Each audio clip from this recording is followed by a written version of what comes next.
ঢাকার বিমান বাহিনী সদর দপ্তরের ভেতর মৃদু আলো জ্বলছে। কাচের জানালার ওপারে নিস্তব্ধ আকাশ, কিন্তু ভেতরে চলছে অদৃশ্য ঝড়। নতুন এক সিদ্ধান্তের জন্য দেশের সামরিক ইতিহাসে হয়তো সবচেয়ে গুরুত্বপূর্ণ রাত এটি। একটি বড় স্ক্রিনে ভেসে উঠছে ৩ দেশের পতাকা, তুরস্ক, চীন, পাকিস্তান। টেবিলের ওপর বসে আছেন বাংলাদেশ বিমান বাহিনীর কর্মকর্তারা, হাতে ফাইল, চোখে গোপন উত্তেজনা। একজন তরুণ অফিসার ধীরে বলে উঠলেন, স্যার, হিসার ও সাইপার দুটো সিস্টেম একসাথে নিলে আমরা দক্ষিণ এশিয়ার সবচেয়ে সুরক্ষিত আকাশ তৈরি করতে পারব। চারদিক নিস্তব্ধ, শুধু রাডারের আলোয় ঝলসে উঠছে মুখগুলো। ঢাকার আকাশে শুরু হলো এক নতুন অধ্যায়ের গল্প, একটা ছোট দেশের বড় আকাশের স্বপ্ন। গত ১ বছরে বাংলাদেশ যত সামরিক চুক্তি করেছে তা আগের ১৫ বছরে হয়নি। তুরস্ক, চীন, পাকিস্তান এই ৩ দেশের সঙ্গে ধারাবাহিক বৈঠক ও প্রযুক্তি স্থানান্তরের চুক্তি বদলে দিয়েছে বাংলাদেশের প্রতিরক্ষা মানচিত্র। আওয়ামী লীগ আমলে যেখানে পশ্চিমা নির্ভরতা ছিল স্পষ্ট, সেখানে নতুন সরকার কৌশলগতভাবে নেমেছে বহুমুখী প্রতিরক্ষা নীতিতে। এর লক্ষ্য একটাই, স্বাধীন কৌশলগত সার্বভৌমত্ব। এশিয়া টাইমসের বিশ্লেষণে বলা হয়েছিল, তুরস্কের সঙ্গে সাইপার চুক্তি দক্ষিণ এশিয়ার আকাশে শক্তির ভারসাম্য বদলে দেবে।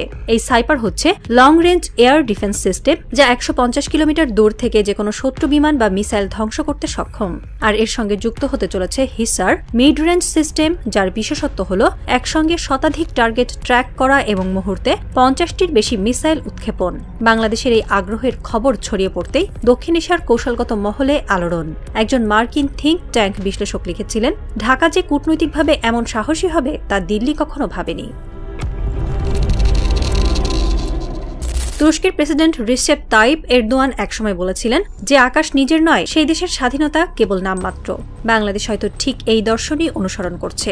তুরস্কের তৈরি হিসার ও সাইপার মিসাইল সিস্টেম আসলে এক মাল্টি লেয়ার্ড স্টিল ডোম। একটি স্তর ধ্বংস করবে নিম্ন উচ্চতার হুমকি, আরেকটি আক্রমণ করবে দূরপাল্লার টার্গেটকে। ফলাফল পুরো আকাশের ওপর এক অদৃশ্য ঢাল। তুর্কি প্রতিরক্ষা সংস্থা আসেলসান এবং রকেটসান এর এই প্রযুক্তি এখন ইউক্রেন, ইন্দোনেশিয়া ও বাংলাদেশের নজরে। তুর্কি সংবাদ মাধ্যম দ্য উইক জানিয়েছে, বাংলাদেশের আগ্রহ শুধু ক্রয়ে নয়, প্রযুক্তি স্থানান্তরেও। ঢাকার সামরিক মহল বলছে, হিসার সিস্টেমের ব্যাটারি লেভেলে 18টি রেডি টু ফায়ার মিসাইল আর ব্যাটালিয়ন লেভেলে 54টি মিসাইল স্থাপন করা যাবে। একসাথে 100 টার্গেট ট্র্যাক করতে পারবে এই সিস্টেম, যেটা ভারতের বর্তমান আকাশ প্রতিরক্ষা নেটওয়ার্কের সক্ষমতার চেয়েও উন্নত। বাংলাদেশের বিমান বাহিনীর ইতিহাসে সবচেয়ে আলোচিত পদক্ষেপ, চীনের জে-10C যুদ্ধবিমান ক্রয়ের সবুজ সংকেত। দীর্ঘ অপেক্ষার পর অবশেষে আধুনিক ফ্লাইটার ফ্লিটে যুক্ত হতে চলেছে এই চতুর্থ প্রজন্মের জেট, যা ইতোমধ্যে পাকিস্তানের বহরে ব্যবহৃত হচ্ছে। চীনা কূটনৈতিক সূত্রগুলো বলছে, বাংলাদেশ ও চীনের প্রতিরক্ষা সহযোগিতা এখন কৌশলগত পর্যায়ে পৌঁছেছে। জে-10C তার প্রতীক। এই জেটগুলিতে যুক্ত হচ্ছে PL-15 দীর্ঘপাল্লার এয়ার টু এয়ার মিসাইল, যা ভারতীয় রাফালের মেটেওর মিসাইলের সমমানের।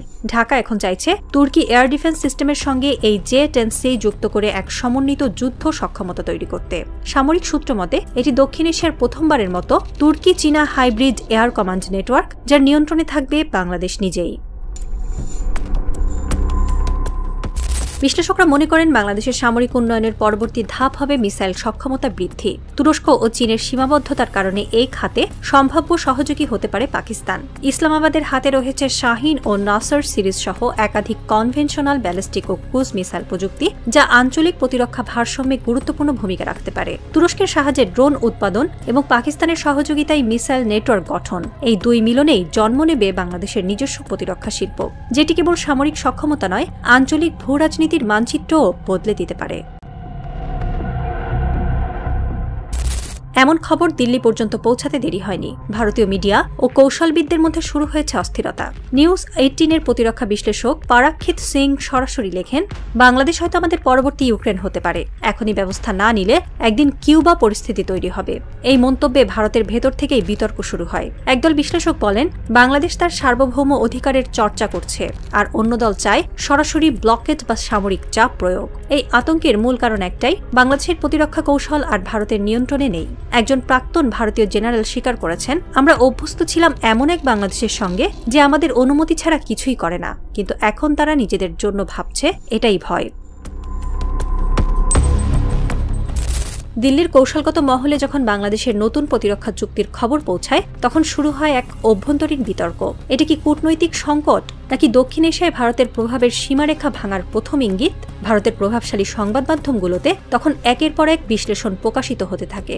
নিউজ 18-এর কলামিস্ট পারাক্ষিত সিং লিখলেন, বাংলাদেশের এই প্রতিরক্ষা উদ্যোগ ভারতীয় নিরাপত্তার জন্য এক অদৃশ্য চ্যালেঞ্জ। যদি এখনই ব্যবস্থা না নেওয়া হয়, ভবিষ্যতে এটি কিউবান সংকটের মতো পরিস্থিতি তৈরি করতে পারে।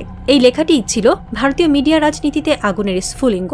কিছু চ্যানেল প্রকাশ্য বলতে শুরু করলো, ঢাকাকে সামরিকভাবে চাপে আনতে হবে। কয়েকটি থিঙ্ক ট্যাঙ্ক তো প্রকাশ্যে বলল, প্রয়োজনে ইনভেশনই একমাত্র পথ। কিন্তু বাস্তব বিশ্লেষণ বলছে, এই বক্তব্য রাজনৈতিক আবেগের চেয়ে বেশি কিছু নয়। দিল্লির সামরিক পরিকল্পনাবিদদের অভ্যন্তরীণ রিপোর্টে স্পষ্টভাবে উল্লেখ আছে, ভারত ইতিমধ্যে দুই ফ্রন্টে, চীন ও পাকিস্তান, প্রবল চাপে রয়েছে। একসাথে তৃতীয় ফ্রন্ট খোলা মানে সামরিক ভারসাম্যের বিপর্যয়। কার্নেগি ইন্ডিয়ার এক প্রতিবেদনে বলা হয়, ভারত যদি একসঙ্গে 3টি থিয়েটারে সামরিক উত্তেজনা বজায় রাখে, তাহলে তার প্রতিরক্ষা বাজেটের অর্ধেকই অকার্যকর হয়ে পড়বে। অর্থনৈতিকভাবে এই বাস্তবতা আরও জটিল। দ্য প্রিন্টের অর্থনীতিবিদ অরিন্দম সুব্রহ্মণ্যম লিখেছেন, ভারত এখনও যুক্তরাষ্ট্র নয়। তার জিডিপি বৃদ্ধির হার প্রতিরক্ষা ব্যয়ের তুলনায় ধীর। একটি আঞ্চলিক যুদ্ধ মানে মুদ্রাস্ফীতি, আমদানি সংকট এবং বিনিয়োগে ধস। কৌশলগতভাবে ভারত দক্ষিণ এশিয়ার সবচেয়ে বড় অর্থনীতি হলেও তার প্রতিরক্ষা সরঞ্জাম এখনও আমদানি নির্ভর। ফরাসি রাফাল, রুশ S-400, ইসরায়েলি স্পাইক সবই বহির্ভরশীল প্যাকেজ। ফলে দীর্ঘস্থায়ী যুদ্ধ বা ইনভেশন ভারতের সামরিক সরবরাহ ব্যবস্থার জন্য এক দুঃস্বপ্ন। অন্যদিকে বাংলাদেশের আঞ্চলিক অবস্থানও দিল্লির জন্য কৌশলগত সংকট তৈরি করে। বঙ্গোপসাগরের গভীর সমুদ্র বন্দর, তুর্কি রাডার নেটওয়ার্ক ও চীনা প্রযুক্তি এখন ঢাকার প্রতিরক্ষা অবকাঠামোর অংশ। অর্থাৎ বাংলাদেশে কোনো সামরিক অভিযান মানেই দক্ষিণ এশিয়ার সমুদ্রপথে আন্তর্জাতিক প্রতিক্রিয়া। দ্য হিন্দুর এক রিপোর্টে এক অবসরপ্রাপ্ত ভারতীয় নৌ কর্মকর্তা বলেছিলেন, বাংলাদেশে আঘাত মানে চীন ও তুরস্কের সঙ্গে সংঘর্ষে জড়ানো। ভারতের জন্য এটা এক অসম যুদ্ধ হবে। এখন প্রশ্ন, তাহলে এই ইনভেশন তত্ত্ব বারবার কেন সামনে আসে? বিশ্লেষকরা বলছেন, এটি মূলত ভারতের অভ্যন্তরীণ রাজনীতির ফসল। সীমান্ত উত্তেজনা ও জাতীয়তাবাদের আবেগ ব্যবহার করে দেশীয় জনমতকে একত্র করার প্রচেষ্টা। বিশেষ করে নির্বাচনের আগে এমন বহিরাগত শত্রুর গল্প দিল্লির রাজনীতিতে নতুন কিছু নয়। তবে এর বিপরীতে বাংলাদেশ এখন এক কূটনৈতিক বাস্তবতা দাঁড় করিয়েছে। তারাও কারো বিরুদ্ধে নয়, কিন্তু নিজেদের রক্ষার সক্ষমতা অর্জনে দৃঢ় প্রতিজ্ঞ। এক ভারতীয় সাংবাদিক দ্য ওয়ারে লিখেছেন, বাংলাদেশ এখন আর 1971 সালের মতো নির্ভরশীল রাষ্ট্র নয়। তাদের প্রতিরক্ষা নীতি এখন আত্মনির্ভরতার ঘোষণা। ফলে ইনভেশন শব্দটি এখন ভারতীয় টেলিভিশনের রাজনৈতিক নাটক ছাড়া আর কিছু নয়। বাস্তব ময়দানে যুদ্ধের সম্ভাবনা শূন্যের কাছাকাছি। বরং এই উত্তেজনা দক্ষিণ এশিয়ার নতুন ভূ রাজনীতির প্রতিচ্ছবি, যেখানে ছোট রাষ্ট্রগুলোও নিজেদের স্বার্থে বড় শক্তিগুলোর ছায়া থেকে বেরিয়ে আসছে। দিল্লি যদি সত্যি এই পরিবর্তন বুঝতে ব্যর্থ হয়, তাহলে ইনভেশন নয়, তার নিজের প্রভাবই হবে পরবর্তী পতনের শুরু। চট্টগ্রামের দক্ষিণ উপকূলে ভোরের আলো ফোটার আগেই শুরু হয় মহড়া। নতুন তুর্কি রাডার সিস্টেম অনলাইনে যায়, চীনা J-10C টেক অফ করে আকাশে। আর নেভাল কমিউনিকেশন চ্যানেলে শোনা যায় এক সংক্ষিপ্ত কোড, স্টিল ডোম অ্যাক্টিভ। সমুদ্রের উপর দিয়ে বয়ে যায় নীল আলো, কিন্তু দূরের দিগন্তে কেউ একজন নিশ্চুপ দাঁড়িয়ে আছে। সে জানে দক্ষিণ এশিয়ার আকাশে যে ঢেউ উঠেছে তা আর থামবে না। কারণ এই রাতের পর বাংলাদেশ আর আগের দেশ নয়, এখন তার আকাশে ঝুলছে নতুন এক প্রতিরোধের প্রতিশ্রুতি। আর মাটির নিচে কাঁপছে পুরনো শক্তিগুলোর অহংকার। এক নতুন যুগ শুরু হয়েছে, নিঃশব্দ কিন্তু ভয়ঙ্করভাবে দৃঢ়।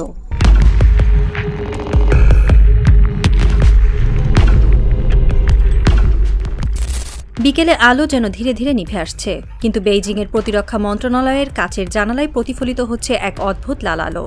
চারপাশে পতপত করে উড়ছে চীনের লাল পতাকা। সাংবাদিকরা অপেক্ষায়, আর ভেতরে প্রেস ব্রিফিংয়ে বসে আছেন ইউ কিয়াং। তিনি নরম গলায় বললেন, আমাদের দিকে এগিয়ে আসছে এক নতুন সহযোগী, বাংলাদেশ।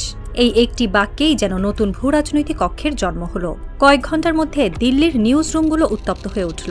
ভারতের প্রতিরক্ষা বিশ্লেষকেরা চিৎকার করে বলছেন, চীনা যুদ্ধবিমান 3 দিক থেকে ভারতকে ঘিরে ফেলছে।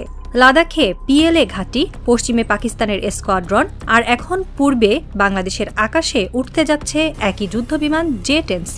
ভারতের সাবেক এয়ার মার্শাল রাজীব ত্যাগী মন্তব্য করলেন, এ যেন আকাশ থেকে আসা ঘেরাও। ফাইন্যান্সিয়াল টাইমস বিশ্লেষণে লিখেছে, চীন এখন শুধু সীমান্ত নয়, দক্ষিণ এশিয়ার আকাশেও আধিপত্য বিস্তারের পথে। দ্য ইকোনমিক টাইমস যোগ করেছে, বাংলাদেশের 20টি J-10C ক্রয় দক্ষিণ এশিয়ার নিরাপত্তা মানচিত্রকে নতুনভাবে আঁকছে। চেংদু এয়ারক্রাফট ইন্ডাস্ট্রিজের তৈরি J-10C হল চীনের 4.5 প্রজন্মের মাল্টিরোল যুদ্ধবিমান। একে বলা হয় ভিগোরাস ড্রাগন। এক এমন বিমান যা শুধু গতি বা আগুনের শক্তিতে নয়, কৌশল আর নেটওয়ার্কড যুদ্ধের দর্শনে এগিয়ে। এতে রয়েছে AES radar, electronic warfare system, beyond visual range ক্ষমতা ও PL-15 মিসাইল, যার পাল্লা প্রায় 200 কিলোমিটার। এটি ভারতের রাফাল ও মিরাজের MICA মিসাইলের প্রায় দ্বিগুণ রেঞ্জ।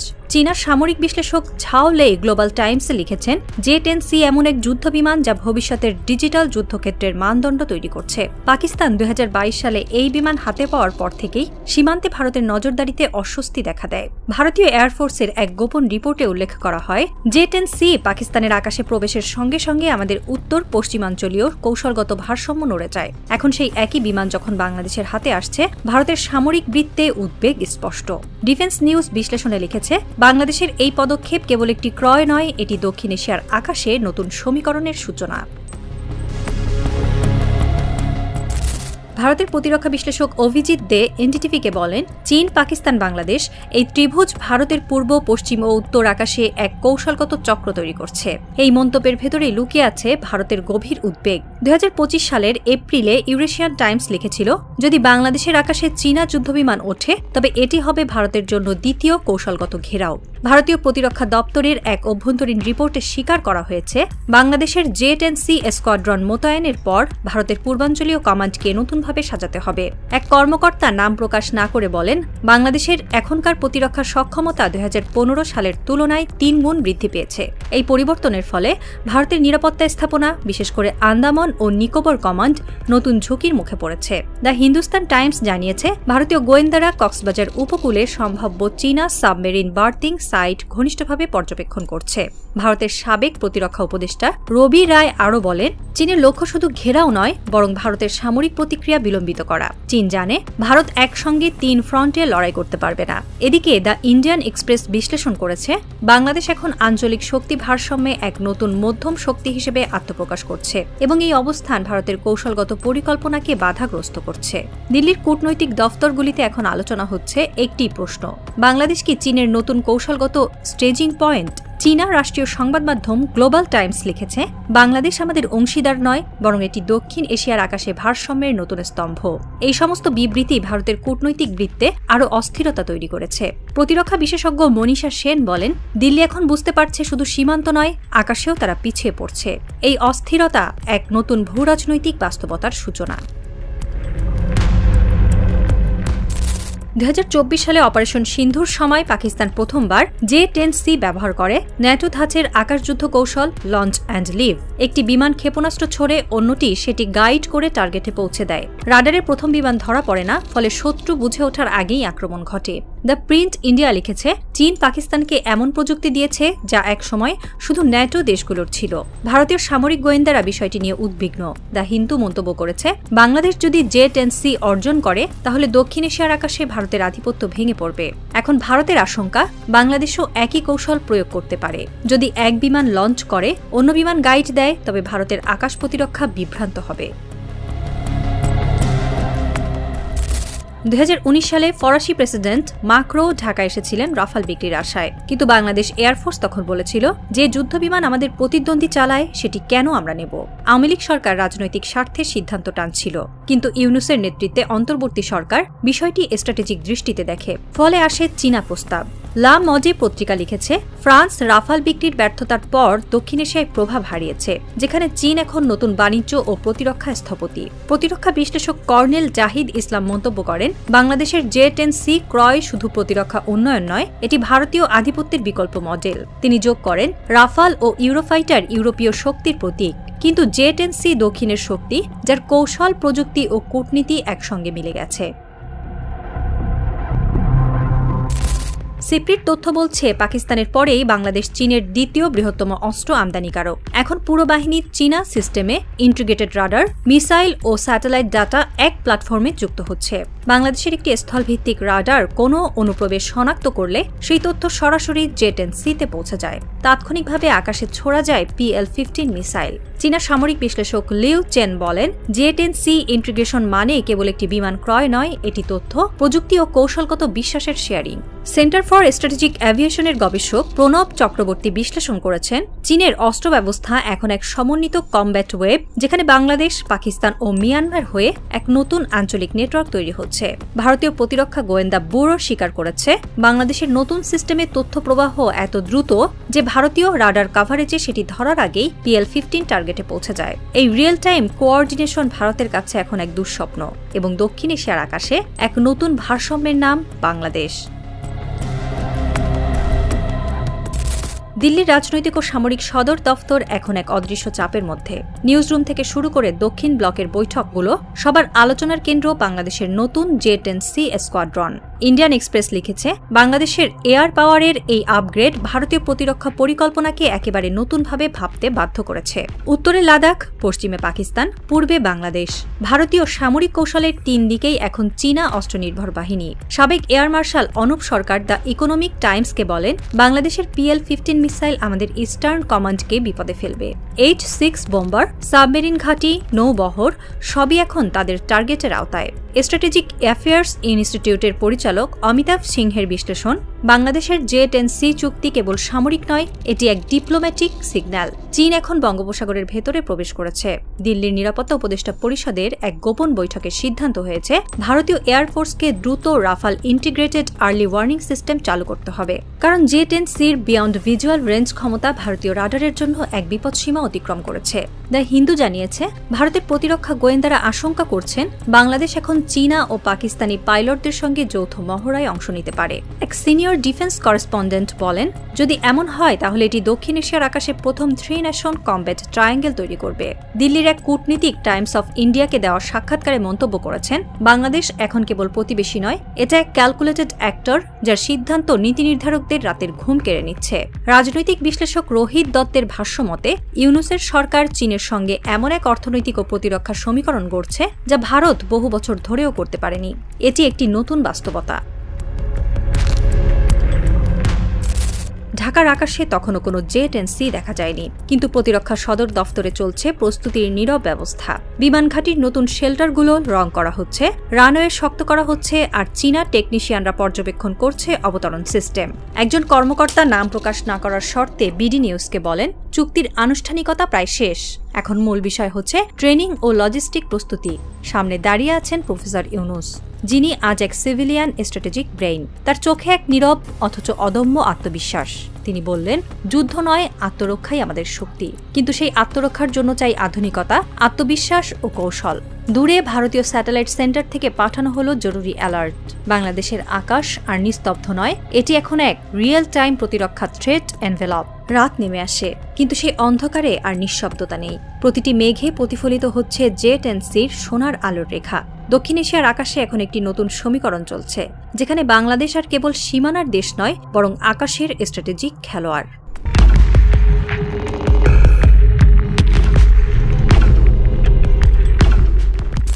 রাত তখন প্রায় 3টা। বাইরে টিপটিপ বৃষ্টি, ভেজা হাওয়ায় গাছের ডাল দুলছে নিঃশব্দে। ক্যান্টনমেন্টের ভূগর্ভস্থ অপারেশন রুমে কয়েকটি মনিটর জ্বলছে। নীলচে আলোর নিচে কয়েকজন অফিসার তাকিয়ে আছে একটি রাডার স্ক্রিনের দিকে। একটা অচেনা বিন্দু ধীরে ধীরে এগিয়ে আসছিল, তারপর হঠাৎ মিলিয়ে গেল। অপারেটরের গলা শুকিয়ে গেছে। স্যার, এটা কি আমাদের কোনো ফ্লাইট? ডিউটি অফিসার নিঃশব্দে মাথা নাড়লেন। তার চোখে আতঙ্ক, ঠোঁটে এক ফোঁটা কম্পন। না, এটা আমাদের নয়, ওটা স্টেলথ। সেই মুহূর্তে ঘরটা নিস্তব্ধ হয়ে যায়। শুধু রাডারের ঘূর্ণন শব্দ আর ভেতরের আতঙ্ক, যেন বাংলাদেশের আকাশে নতুন কোনো অদৃশ্য যুদ্ধের সূচনা হলো। বাইরের বৃষ্টির ফোঁটা তখনও যেন কাচের জানালায় আঘাত করছে রাইফেলের বুলেটের মতো। সবাই জানে কোনো এক নীরব যুদ্ধ আসছে, যার শব্দ থাকবে না, কিন্তু প্রভাব ছড়িয়ে পড়বে প্রতিটি সীমানায়। এই রাতের ভেতরেই শুরু হয় এক সিদ্ধান্তের গল্প, যা শুধু অস্ত্র কেনা নয়, সার্বভৌমত্ব পুনরুদ্ধারের এক নীরব যুদ্ধ। আমরা দেশপ্রেমে বলি প্রতিরোধ করব, যুদ্ধ হলে লড়ব, কিন্তু আধুনিক যুদ্ধে প্রতিরোধ কেবল সাহসে হয় না, হয় প্রযুক্তিতে। যে শত্রু 20 কিলোমিটার দূর থেকে টার্গেট লক করতে পারে, তার সামনে পুরনো বিমান দিয়ে যুদ্ধ করা মানে আত্মহত্যা। আধুনিক যুদ্ধের ভাষা আর মঞ্চ ভাষার মধ্যে আকাশ পাতাল পার্থক্য। বাংলাদেশে আত্মপ্রতারণার ভেতরেই ছিল দশক জুড়ে। পদাতিক বাহিনী শক্তিশালী, কিন্তু আকাশ শূন্য। সীমান্তে গোলাবারুদ আছে, কিন্তু আকাশে নেই চোখ। 1971 সালের পর আমাদের যুদ্ধবিমানগুলো সময়ের সঙ্গে সঙ্গে জাদুঘরে পরিণত হয়েছে। প্রতিরক্ষা বাজেট ছিল বরাবরই রাজনৈতিক বক্তব্যের শিরোনাম, বাস্তবে নয়। ভারত তার আকাশে বসিয়েছে S-400 সিস্টেম, মিয়ানমারের হাতে এসেছে চীনের J-7, আর বাংলাদেশ এখনও নির্ভর করছে J-7 এর মতো পুরনো যুদ্ধবিমানে। আকাশ প্রতিরক্ষায় এই শূন্যতা আমাদের জন্য কেবল কৌশলগত নয়, মনস্তাত্ত্বিক বিপদও তৈরি করেছে। অফিসাররা জানতেন যদি কোনোদিন আকাশে হামলা হয় প্রতিরোধ করার কিছুই থাকবে না, শুধু জাতীয় পতাকার দিকে তাকিয়ে থাকা। কিন্তু 2025 সালে এই নীরবতার ভেতরেই বদলে গেল বাংলাদেশের ইতিহাস। দীর্ঘ নীরবতার পর কেউ যেন ফিসফিস করে বলল, এবার সময় এসেছে। 2025 সালের শেষ দিকে যখন বেইজিংয়ের শীতল শূন্যতা ভেদ করে বাংলাদেশি প্রতিনিধি দল পৌঁছায় চীনের প্রতিরক্ষা মন্ত্রণালয়ে, তখন কেউ জানত না ইতিহাসের কোন অধ্যায়ে তারা নাম লিখিয়ে ফেলছে। চীনের সঙ্গে $2.2 বিলিয়ন বিশাল চুক্তি, যার আওতায় বাংলাদেশ পাবে 20টি J-10C যুদ্ধবিমান, আর সঙ্গে পুরো এক নেটওয়ার্ক, যেন আকাশে একটি নতুন ঢাল তৈরি হচ্ছে। চুক্তির ভেতর ছিল শুধু বিমান নয়, একটি পূর্ণাঙ্গ combat ecosystem, radar, early warning system, long range missile এবং গ্রাউন্ড কন্ট্রোল সাপোর্ট, অর্থাৎ একসাথে বিমান, চোখ ও ঢাল। বাংলাদেশের ইতিহাসে এই প্রথমবার কোনো যুদ্ধবিমান ক্রয় একক চুক্তিতে এত বড় পরিসরে বাস্তবায়িত হল। চীনের রাষ্ট্রদূত ইউএন প্রকাশ্যে বলেছিলেন, বাংলাদেশ এখন শুধু ক্রেতা নয়, এটি চীনের প্রতিরক্ষা কৌশলের অংশীদার। তার কথায় এক ঝলক আত্মবিশ্বাস, কিন্তু তার ভেতরে লুকিয়েছিল ভূ রাজনৈতিক হিসাব। বাংলাদেশ দক্ষিণ এশিয়ার শক্তি ভারসাম্যে নতুন অধ্যায় খুলছে।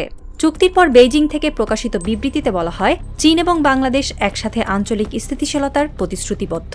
কিন্তু বিশ্লেষকরা বুঝলেন, এটি স্থিতিশীলতা নয়, এক নতুন প্রতিযোগিতার সূচনা। চীনের চেংদু এভিয়েশন গ্রুপের তৈরি এই ফাইটার জেট এখন বিশ্বের অন্যতম বহুমুখী যুদ্ধবিমান। এটি শুধু দ্রুত নয়, বুদ্ধিমানও। এর ফ্লাই বাই ওয়্যার সিস্টেম পাইলটের প্রতিটি নড়াচড়া মিলিসেকেন্ডে অনুবাদ করে। রাডার অ্যাভয়েডেন্স ফিচার শত্রুর নজর এড়িয়ে আকাশে নীরবে উড়ে যেতে পারে। এর সঙ্গে যুক্ত PL-15 মিসাইলের রেঞ্জ 200 কিলোমিটার। একে এয়ার কমব্যাটের গেম চেঞ্জার বলা হয়। এটি একসাথে 12টি টার্গেট লক করতে সক্ষম। এর হাই মোবিলিটি ডিজাইন এবং ইলেকট্রনিক ওয়ারফেয়ার স্যুট একে দেয় পঞ্চম প্রজন্মের বিমানের ন্যায় ক্ষমতা। চীনের সেনাবাহিনী এটি ব্যবহার করছে 2021 সাল থেকে, এবং পাকিস্তান 2022 সালে প্রথমবার এটি মোতায়েন করে ভারতের সীমান্তে। দক্ষিণ এশিয়ার প্রতিরক্ষা বিশ্লেষকরা বলছেন, বাংলাদেশের হাতে এই প্রযুক্তি আসা মানেই ভারতীয় আকাশসীমায় নতুন ভয়ের জন্ম। J-10C কেবল আকাশযুদ্ধ নয়, এটি মনস্তাত্ত্বিক প্রতিরোধও সৃষ্টি করে। একসময় যাদের ধারণা ছিল বাংলাদেশের প্রতিরক্ষা কেবল সীমিত, এখন তারা বুঝতে পারছে এই ছোট দেশটির আকাশে আর কেউ নির্বিঘ্নে উড়তে পারবে না। 2018 থেকে 2024 এই 6 বছর বাংলাদেশের জন্য ছিল রাজনৈতিক অনিশ্চয়তার সময়। পশ্চিমা নিষেধাজ্ঞা, যুক্তরাষ্ট্রের চাপ, ভারতের নীরব প্রভাব, সব মিলে প্রতিরক্ষা সিদ্ধান্তগুলো স্থবির হয়ে পড়েছিল। IMF পর্যন্ত পরামর্শ দিয়েছিল ডিফেন্স নয়, ডেভেলপমেন্টে ফোকাস করুন। কিন্তু উন্নয়ন তো তখনই টেকে যখন আকাশ নিরাপদ থাকে। সীমান্তে মিয়ানমারের সামরিক কর্মকাণ্ড বেড়ে যাচ্ছিল, বঙ্গোপসাগরে ভারত ও যুক্তরাষ্ট্রের যৌথ মহড়া শুরু হয়েছিল। এমনকি তিস্তা প্রকল্প নিয়ে দিল্লির সরাসরি হুমকি এসেছিল। ঢাকার বোঝা হয়ে গিয়েছিল নিরাপত্তা মানে এখন শুধু সেনাবাহিনী নয়, আকাশ প্রতিরক্ষা। তত্ত্বাবধায়ক সরকারের অধীনে 2025 সালে সেই সাহসিক সিদ্ধান্ত আসে। এইবার নয়, আর পেছনে নয়। বাংলাদেশের ইতিহাসে প্রথমবার চীন 10 বছরের কিস্তিতে যুদ্ধবিমান বিক্রি করতে রাজি হয়, প্রশিক্ষণ সহ পূর্ণ প্রযুক্তি হস্তান্তর। এটাই বাংলাদেশের সিদ্ধান্তকে দৃঢ় করে তোলে। এই চুক্তি একটি মানসিক বিকল্পের প্রতীক। বাংলাদেশ বুঝে ফেলেছে, বক্তৃতা দিয়ে নয়, প্রতিরোধ হয় প্রস্তুতিতে। চুক্তির খবর ফাঁস হতেই ভারতীয় সংবাদ মাধ্যমে শুরু হয় ঝড়। টাইমস নাও লিখল, বাংলাদেশ চীনের কৌশলগত বলয়ে ঢুকে পড়েছে। দ্য প্রিন্ট বিশ্লেষণ করল, ঢাকা এখন নয়াদিল্লির ছায়া থেকে বেরিয়ে আসছে। এনডিটিভি বলল, চীন দক্ষিণ এশিয়ায় নতুন শক্তির ঘাঁটি তৈরি করছে। প্রাক্তন ভারতীয় গোয়েন্দা কর্মকর্তারা প্রকাশ্যে স্বীকার করলেন, চীন যেন দিল্লির চোখের সামনেই ঢাকাকে অস্ত্রশস্ত্রে সজ্জিত করছে। ভারতের প্রতিরক্ষা মন্ত্রণালয় জরুরি বৈঠক ডাকে। তাদের আশঙ্কা, বাংলাদেশের J-10C যদি উত্তর পূর্ব সীমান্তে মোতায়েন হয়, তাহলে আসাম, ত্রিপুরা ও মিজোরামের কৌশলগত ঘাঁটিগুলো চীনের নজরে পড়বে। এদিকে আন্তর্জাতিক বিশ্লেষকরা বলছেন, এই চুক্তি চীনের বেল্ট অ্যান্ড রোড ইনিশিয়েটিভের সামরিক সম্প্রসারণ। মার্কিন গবেষণা প্রতিষ্ঠান RAND রিপোর্টে উল্লেখ করা হয়েছে, বাংলাদেশ এখন সেই আঞ্চলিক ভারসাম্যের অংশ যা যুক্তরাষ্ট্র বহু বছর ধরে প্রতিরোধ করতে চাইছে। এই এক চুক্তি দক্ষিণ এশিয়ার কূটনীতি ও কৌশলের কেন্দ্র পাল্টে দিয়েছে। একদিকে ভারত উদ্বিগ্ন, অন্যদিকে পাকিস্তান প্রকাশ্যে অভিনন্দন জানিয়েছে। তুরস্কও ঢাকার সঙ্গে যৌথ প্রশিক্ষণের আগ্রহ প্রকাশ করেছে। এই চুক্তির আরেকটি উদ্দেশ্য ছিল সমুদ্র নিরাপত্তা। বঙ্গোপসাগরে বর্তমানে রয়েছে যুক্তরাষ্ট্রের ইন্দো প্যাসিফিক নৌবহর, ভারতের পূর্ব কমান্ড, ফ্রান্স ও অস্ট্রেলিয়ার যৌথ টহল দল। এই অঞ্চলে বাংলাদেশের অবস্থান কেবল ভূগোল নয়, ভূরাজনীতি। চীনের সহায়তায় বাংলাদেশ এখন যে নৌ এয়ার নেটওয়ার্ক তৈরি করছে তা এই অঞ্চলের শক্তির ভারসাম্য বদলে দিতে পারে। জে-10C যুদ্ধবিমান এখন শুধু দেশের প্রতিরক্ষা নয়, সেন্ট মার্টিন থেকে কক্সবাজার পর্যন্ত একটি কৌশলগত ঢাল। বলা হচ্ছে এটি এক প্রকার ব্লু শিল্ড অ্যালায়েন্স, যেখানে বাংলাদেশের আকাশ ও সমুদ্র একই ছত্রছায়ায় রক্ষা পাবে। ভবিষ্যতে এটি পাকিস্তান ও তুরস্কের সঙ্গে যৌথ মহড়ার পথও খুলে দিতে পারে। বাংলাদেশের প্রতিরক্ষা মন্ত্রণালয়ের এক কর্মকর্তা বলেছেন, এটি শুধু প্রতিরক্ষা নয়, এটি আত্মবিশ্বাসের পুনর্জন্ম। বিশ্লেষকরা বলেন, বঙ্গোপসাগর এখন আর শান্ত সমুদ্র নয়, এটি ভবিষ্যতের কৌশলগত রণাঙ্গন। বাংলাদেশ এখন সেই নীল আকাশে নিজের পতাকা উড়াতে শিখেছে, শান্তির বার্তা নিয়েও, প্রতিরোধের প্রস্তুতি নিয়েও। সন্ধ্যা নেমেছে। ঢাকার রানওয়েতে বাতিগুলো একে একে জ্বলে উঠছে। আকাশে ধীরে ধীরে দেখা যায় এক ঝলক আলো। একটি নতুন জে-10C বাংলাদেশি পতাকা বহন করে উঠছে। তার গায়ে লেগে থাকা ধাতব আলো যেন ইতিহাসের প্রতিফলন। বিমানটি ধীরে ধীরে নেমে আসে। পাইলটের চোখে তৃপ্তি, ঠোঁটে নীরব হাসি। রানওয়ের পাশে দাঁড়িয়ে থাকা এক বৃদ্ধ সেনা নিঃশব্দে ফিসফিস করেন, আজ আমাদের আকাশ ফিরল। পাশের তরুণ অফিসারটি থেমে যায়, চোখে জল। টেলিভিশনের স্ক্রলে তখন একটি লাইন ভেসে ওঠে, চুক্তি কার্যকর, বাংলাদেশ পেল তার নিজস্ব আকাশ প্রতিরক্ষা ঢাল। সাংবাদিকরা বলছে এটি শুধু চুক্তি নয়, এটি যুগান্তরের প্রতীক। দূরে কোথাও বজ্রপাতের শব্দ, যেন ইতিহাসের ঘোষণা।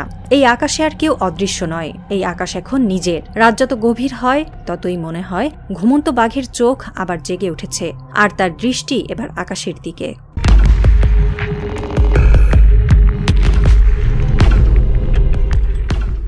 আনাতোলিয়ার এক সামরিক ঘাঁটির ভেতর কুয়াশার মাঝখানে দাঁড়িয়ে আছে বিশাল লঞ্চার, 6 চাকার স্টিলের দানব। তার উপর ঢাকা ক্যানভাসের নিচে ঘুমিয়ে আছে এক ভয়ঙ্কর শক্তি, বোরা। দূরে কন্ট্রোল রুমে কয়েকজন তুর্কি প্রকৌশলী নীরবে প্রস্তুতি নিচ্ছেন। তাদের পাশে দাঁড়িয়ে আছেন বাংলাদেশের 2 সামরিক কর্মকর্তা, চোখে গম্ভীর তৃপ্তি। মুহূর্তের মধ্যে হ্যাঙ্গারের ভেতর থেকে ভেসে আসে কাউন্টডাউন, 3, 2, 1। আকাশে আগুনের রেখা টেনে উঠল বোরা মিসাইল। পুরো উপত্যকা কেঁপে উঠল এক বিকট শব্দে, যেন ইতিহাস নিজেই নতুন পথে পা রাখল। মিসাইলটি মিলিয়ে গেল মহাশূন্যের গর্ভে, রেখে গেল কেবল ধোঁয়ার দাগ আর এক নিঃশব্দ বার্তা, বাংলাদেশ এখন মিসাইল শক্তি। দীর্ঘদিন ধরে যা ছিল প্রতিরক্ষা মহলের গুঞ্জন, সেটাই এবার বাস্তব। বাংলাদেশের হাতে আসছে এমন এক অস্ত্র যা দক্ষিণ এশিয়ার সামরিক সমীকরণই পাল্টে দিতে পারে। বোরা মিসাইল তুরস্কের তৈরি, রেঞ্জ 400 কিলোমিটার, কিন্তু প্রতীক তারও গভীরতর। এটি একটি দেশের আত্মবিশ্বাসের প্রতীক, এক স্বাধীন জাতির প্রতিরোধের ভাষা। 2018 সালে যখন প্রথম দূরপাল্লার মিসাইল কেনার আলোচনা শুরু হয়, তখন কেউই ভাবেনি এই প্রকল্প এত দূর যাবে। যুক্তরাষ্ট্র চেয়েছিল বাংলাদেশকে এই খেলায় নামতে নিরুৎসাহিত করতে, ভারত চাইছিল ঢাকাকে নিরপেক্ষ রাখতে। কিন্তু তুরস্ক এক নতুন সুযোগ দেয়, স্বাধীনতার প্রযুক্তি নামে একটি সমঝোতা, যার মধ্যে ছিল প্রযুক্তি হস্তান্তর, প্রশিক্ষণ ও যৌথ গবেষণা।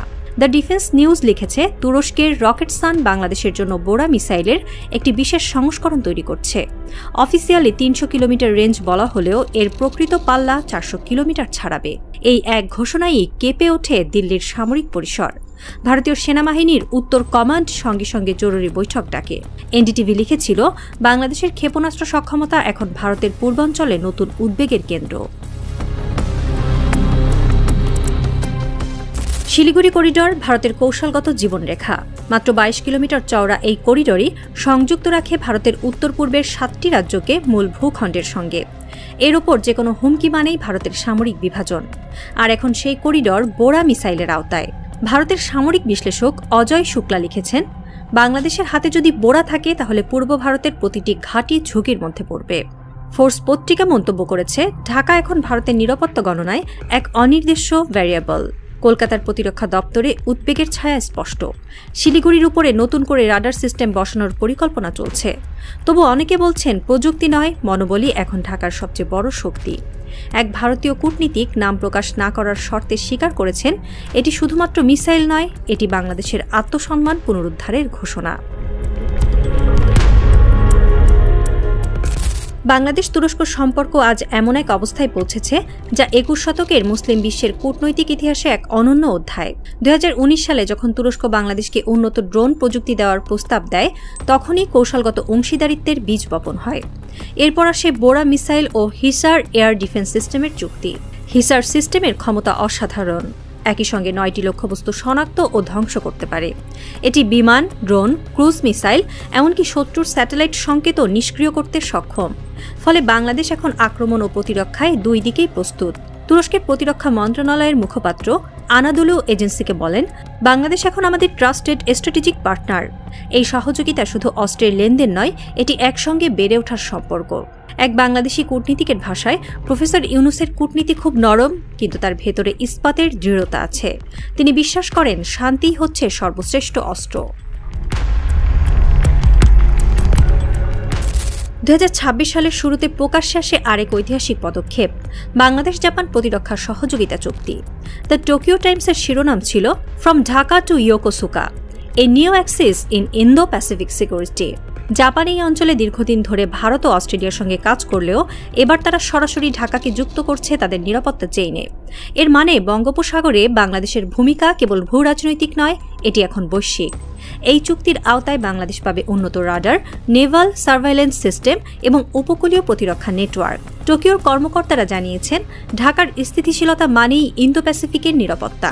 বিশ্লেষক ডক্টর মারিয়া রসেলও বলেন, বাংলাদেশ এখন এক নতুন ভূরাজনৈতিক মডেল তৈরি করছে, যেখানে অস্ত্র মানেই কূটনীতি, প্রতিরক্ষা মানেই উন্নয়ন। ২০২৬ সালের শেষ ভাগে যখন বাংলাদেশের হাতে বোরা ও হিসার সিস্টেম কার্যকর হবে, তখন আঞ্চলিক শক্তির ভারসাম্য নতুনভাবে সংজ্ঞায়িত হবে। ভারত, চীন, পাকিস্তান তিন শক্তির মাঝে দাঁড়িয়ে ঢাকাই হবে সেই শান্ত কেন্দ্র, যেখানে সংঘাত ও সংলাপের দুটো দরজা একসঙ্গে খোলা থাকবে। ওয়াশিংটন ভিত্তিক স্ট্রাটভিউ অ্যানালিটিক্স বিশ্লেষণ করেছে, বাংলাদেশের সামরিক আধুনিকায়ন এক ধরনের স্মার্ট পাওয়ার ডক্ট্রিন তৈরি করছে, যেখানে প্রযুক্তি, কূটনীতি ও অর্থনীতি একই ছাদের নিচে। দ্য ইকোনমিস্ট লিখেছে, ইউনুস সরকারের কৌশলিক বুদ্ধিমত্তা হচ্ছে শক্তির প্রদর্শন নয়, বরং শক্তিকে নিয়ন্ত্রণের শিল্প। একই সময় ঢাকায় গড়ে উঠছে প্রতিরক্ষা গবেষণা কেন্দ্র, স্থানীয় উৎপাদন কারখানা এবং স্যাটেলাইট ট্র্যাকিং স্টেশন। এটি শুধু সামরিক প্রস্তুতি নয়, এটি আত্মনির্ভরতার রূপরেখা। রাত গভীর, কুর্মিটোলা ঘাটির আলো নিভে এসেছে একে একে। আকাশে হালকা বৃষ্টি, বাতাসে মিশে আছে ডিজেল ও মেটালের গন্ধ। দূরে পাহারায় সেনা ট্রাক। একটি হ্যাঙ্গারের ভেতরে বোরা মিসাইলগুলো সাজানো দাঁড়িয়ে আছে, চুপচাপ কিন্তু প্রস্তুত। কন্ট্রোল রুমের ভেতর এক তরুণ অফিসার রাডারের দিকে তাকিয়ে নরম গলায় বলল, অল সিস্টেমস নমিনাল। তার পাশে দাঁড়ানো সিনিয়র কমান্ডার মৃদু হাসলেন। আজকের এই নীরবতা ইতিহাসের নীরবতা নয়, এটি ঝড়ের আগের স্থিরতা। দূরে বিমান ঘাঁটির ওপর দিয়ে উড়ে গেল একটি ড্রোন, হিসার সিস্টেমের টহল। আকাশের গর্জন মিলেমিশে গেল বৃষ্টির শব্দে। নয়াদিল্লির আকাশে তখন ঘন কুয়াশা। সাউথ ব্লকের জানালায় এক কর্মকর্তা নীরবে তাকিয়ে রইলেন পূর্ব দিগন্তের দিকে। তার ঠোঁট নড়ে উঠল। আমরা ভেবেছিলাম বাংলাদেশ আমাদের ছায়া, আজ সেই ছায়াই আমাদের ঢেকে ফেলেছে। আর ঢাকায় হালকা বৃষ্টির ভেতর ভেসে উঠল এক নিঃশব্দ আলো, যে আলো নতুন দক্ষিণ এশিয়ার প্রতীক।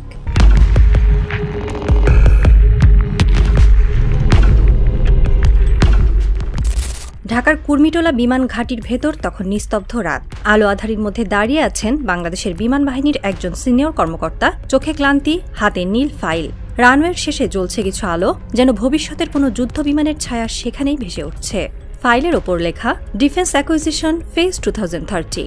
এই একটি ফাইল ঘিরেই এখন কূটনৈতিক চাপে, সামরিক তৎপরতায়, এমনকি আঞ্চলিক উদ্বেগের সরব পুরো দক্ষিণ এশিয়া। কারণ এই ফাইলে লুকিয়ে আছে বাংলাদেশের ইতিহাসে সবচেয়ে বড় সামরিক ক্রয় চুক্তির নীল নকশা, 4টি দেশ থেকে যুদ্ধবিমান ও হেলিকপ্টার ক্রয় পরিকল্পনা।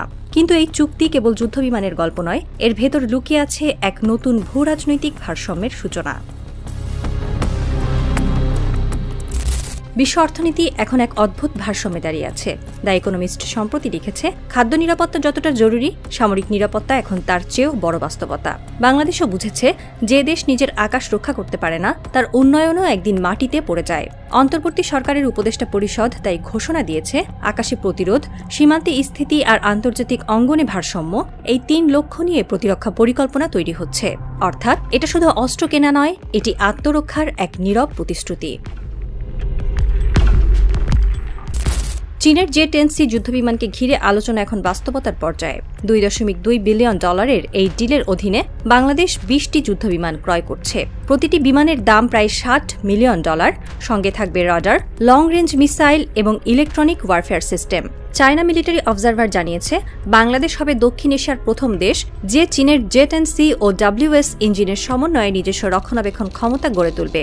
ঢাকার সামরিক বিশেষজ্ঞরা বলছেন, এটি কেবল বিমান ক্রয় নয়, বরং ট্যাকটিক্যাল ইন্টিগ্রেশন, যেখানে পাকিস্তান, চীন ও বাংলাদেশ একই প্রযুক্তি ছাতার নিচে চলে আসছে। ইতালির সঙ্গে বাংলাদেশের এই চুক্তিকে বিশ্লেষকরা বলছেন একটি ভূ রাজনৈতিক মাইলফলক। কারণ ইউরোফাইটার টাইফুন, যা ইউরোপের 4 দেশ ইতালি, জার্মানি, যুক্তরাষ্ট্র, স্পেন যৌথভাবে তৈরি করেছে, এখন বাংলাদেশের আকাশে উঠতে চলেছে। অ্যারোস্পেস গ্লোবাল লিখেছে, বাংলাদেশ অন্তত 10টি টাইফুন স্ট্যান্ডার্ড 3 যুদ্ধবিমান ক্রয়ের পথে, যা দক্ষিণ এশিয়ায় এক নতুন ভারসাম্য তৈরি করবে। ইতালির প্রধানমন্ত্রী জর্জিয়া মেলোনির ডিসেম্বরে ঢাকা সফরের চুক্তি সই হওয়ার সম্ভাবনা রয়েছে। একই চুক্তিতে যুক্ত হচ্ছে কার্গো বিমান C-27 স্পার্টান ও ভিআইপি হেলিকপ্টার। মে মাসে বাংলাদেশের বিমান বাহিনীর প্রধান নিজ হাতে টাইফুন উড়িয়ে দেখেছেন। অক্টোবর মাসে লিওনার্দোর টেকনিক্যাল টিম ঢাকায় এসে গ্রাউন্ড সাপোর্ট সিস্টেম নিয়ে আলোচনা করেছে। সামরিক বিশ্লেষক জনাব হাসান মাহমুদ বলেন, যদি এই ডিল সম্পন্ন হয় তাহলে বাংলাদেশ আনুষ্ঠানিকভাবে ইউরোপীয় প্রতিরক্ষা নেটওয়ার্কের অংশীদার হবে, যা ভারতের কূটনৈতিক ভারসাম্যে বড় প্রভাব ফেলবে। তুরস্কের প্রতি বাংলাদেশের সামরিক আগ্রহ নতুন নয়। ইতিমধ্যে দেশটি তুরস্ক থেকে ড্রোন ও রকেট লঞ্চার সিস্টেম কিনেছে। এবার লক্ষ্য 8টি T-129 অ্যাটাক হেলিকপ্টার। কিন্তু বাস্তবতা বলছে, এই ডিলটি এখনও কাগজে বন্দী। হেলিকপ্টারগুলোর ইঞ্জিন CTS-800A, যা যুক্তরাষ্ট্রের কোম্পানি হানিওয়েল ও রোলস রয়েস যৌথভাবে তৈরি করেছে। এই ইঞ্জিন তৃতীয় দেশে রপ্তানি করতে হলে ওয়াশিংটনের অনুমতি লাগে, আর যুক্তরাষ্ট্র এখনও সেই অনুমতি দেয়নি। পাকিস্তান 4 বছর আগে একই হেলিকপ্টারের জন্য টাকা পরিশোধ করেও এখনও ডেলিভারি পায়নি। আলমনিটর বলছে, তুরস্কের প্রতিরক্ষা শিল্প যুক্তরাষ্ট্রের অনুমতি ছাড়া তৃতীয় দেশকে T-129 বিক্রি করতে পারবে না। বাংলাদেশ তাই আপাতত বিকল্প খুঁজছে, তুরস্কের নিজস্ব ইঞ্জিনযুক্ত সংরক্ষণ অথবা চীনা সহযোগিতার পথ, তবে তার সময় সাপেক্ষ। পাকিস্তান ও চীনের যৌথ উদ্যোগে তৈরি JF-17 ব্লক 3 এখন বাংলাদেশের পরবর্তী বিবেচনায়। প্রাথমিকভাবে 32টি যুদ্ধবিমান ক্রয়ের পরিকল্পনা চলছে। প্রতিটির মূল্য প্রায় $15 থেকে $20 মিলিয়ন। এটি তুলনামূলক সাশ্রয়ী, কিন্তু ঝুঁকিও কম নয়, কারণ এই বিমানের ইঞ্জিন রাশিয়ান RD-93। রাশিয়া বর্তমানে পশ্চিমা নিষেধাজ্ঞায় বিধ্বস্ত, ফলে ইঞ্জিন ও স্পেয়ার পার্টস পাওয়া অনিশ্চিত। পাকিস্তান ইতিমধ্যেই এই সংকটে ভুগছে, তাদের বেশ কিছু বিমান গ্রাউন্ডেড। তবে বাংলাদেশ এখন এক বিকল্প ভাবছে, চীনের WS ইঞ্জিন ব্যবহার। এতে করে J-10C ও JF-17 উভয় বিমানের রক্ষণাবেক্ষণ একই অবকাঠামোতে করা যাবে। ডিফেন্স নিউজ এশিয়া লিখেছে, যদি এই ইঞ্জিন পরিবর্তন অনুমোদিত হয় তাহলে এটি হবে দক্ষিণ এশিয়ার সবচেয়ে কম খরচে সুপার এয়ার ফ্লিট প্রতিষ্ঠার মডেল। এই 4টি ডিল একত্রে শুধুমাত্র সামরিক শক্তি বাড়াচ্ছে না, এটি আসলে বাংলাদেশের কূটনৈতিক কেন্দ্রীয়তার ঘোষণা।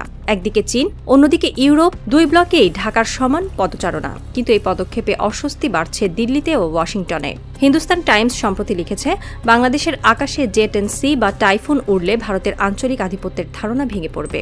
এদিকে যুক্তরাষ্ট্র এখনও সরাসরি মন্তব্য না করলেও তাদের কূটনৈতিক বার্তায় ট্রান্সপারেন্সি ও রিজিওনাল স্টেবিলিটি শব্দ দুটি বারবার উঠে আসছে। অন্তর্বর্তী সরকারের এক উপদেষ্টার নাম প্রকাশ না করার শর্তে বলেন, আমরা যুদ্ধের জন্য প্রস্তুত হচ্ছি না, বরং যাতে কেউ যুদ্ধ চাপিয়ে দিতে না পারে তার প্রস্তুতি নিচ্ছি। ভোরের আলো ছুঁয়ে যাচ্ছে কুর্মিটোলা বিমান ঘাঁটির রানওয়ে। এক সারি পুরনো MiG-29 ধীরে ধীরে সরানো হচ্ছে।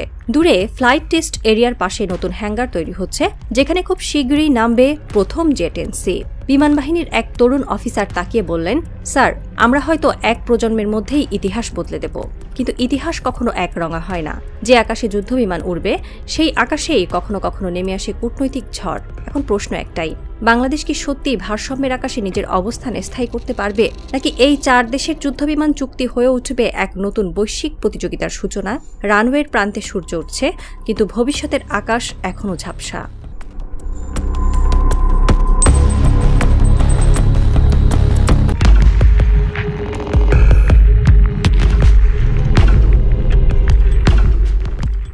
ঢাকা ক্যান্টনমেন্টের কমান্ড কন্ট্রোল রুমে গভীর রাতে আলো আঁধারির মধ্যে টানটান নীরবতা।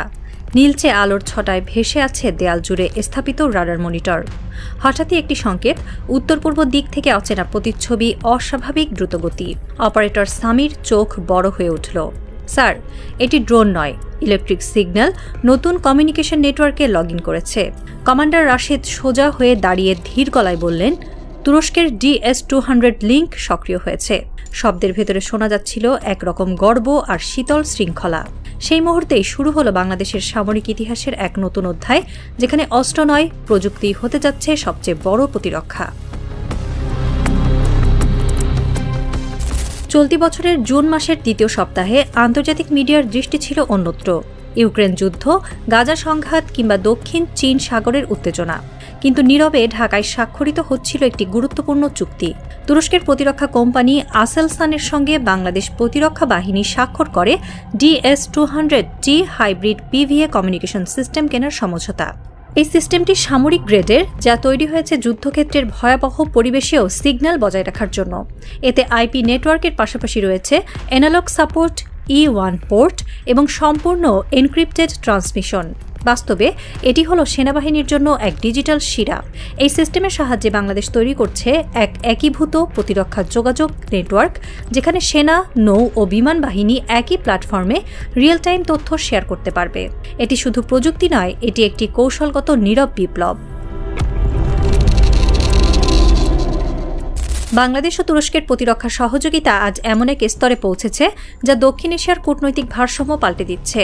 তুরস্কের বিখ্যাত বাইকার কোম্পানি থেকে বাইরাক্তার TB2 ড্রোন হাতে পাওয়ার পর বাংলাদেশ এখন যুক্ত হতে যাচ্ছে তুরস্কের স্টিল ডোম প্রোগ্রামে।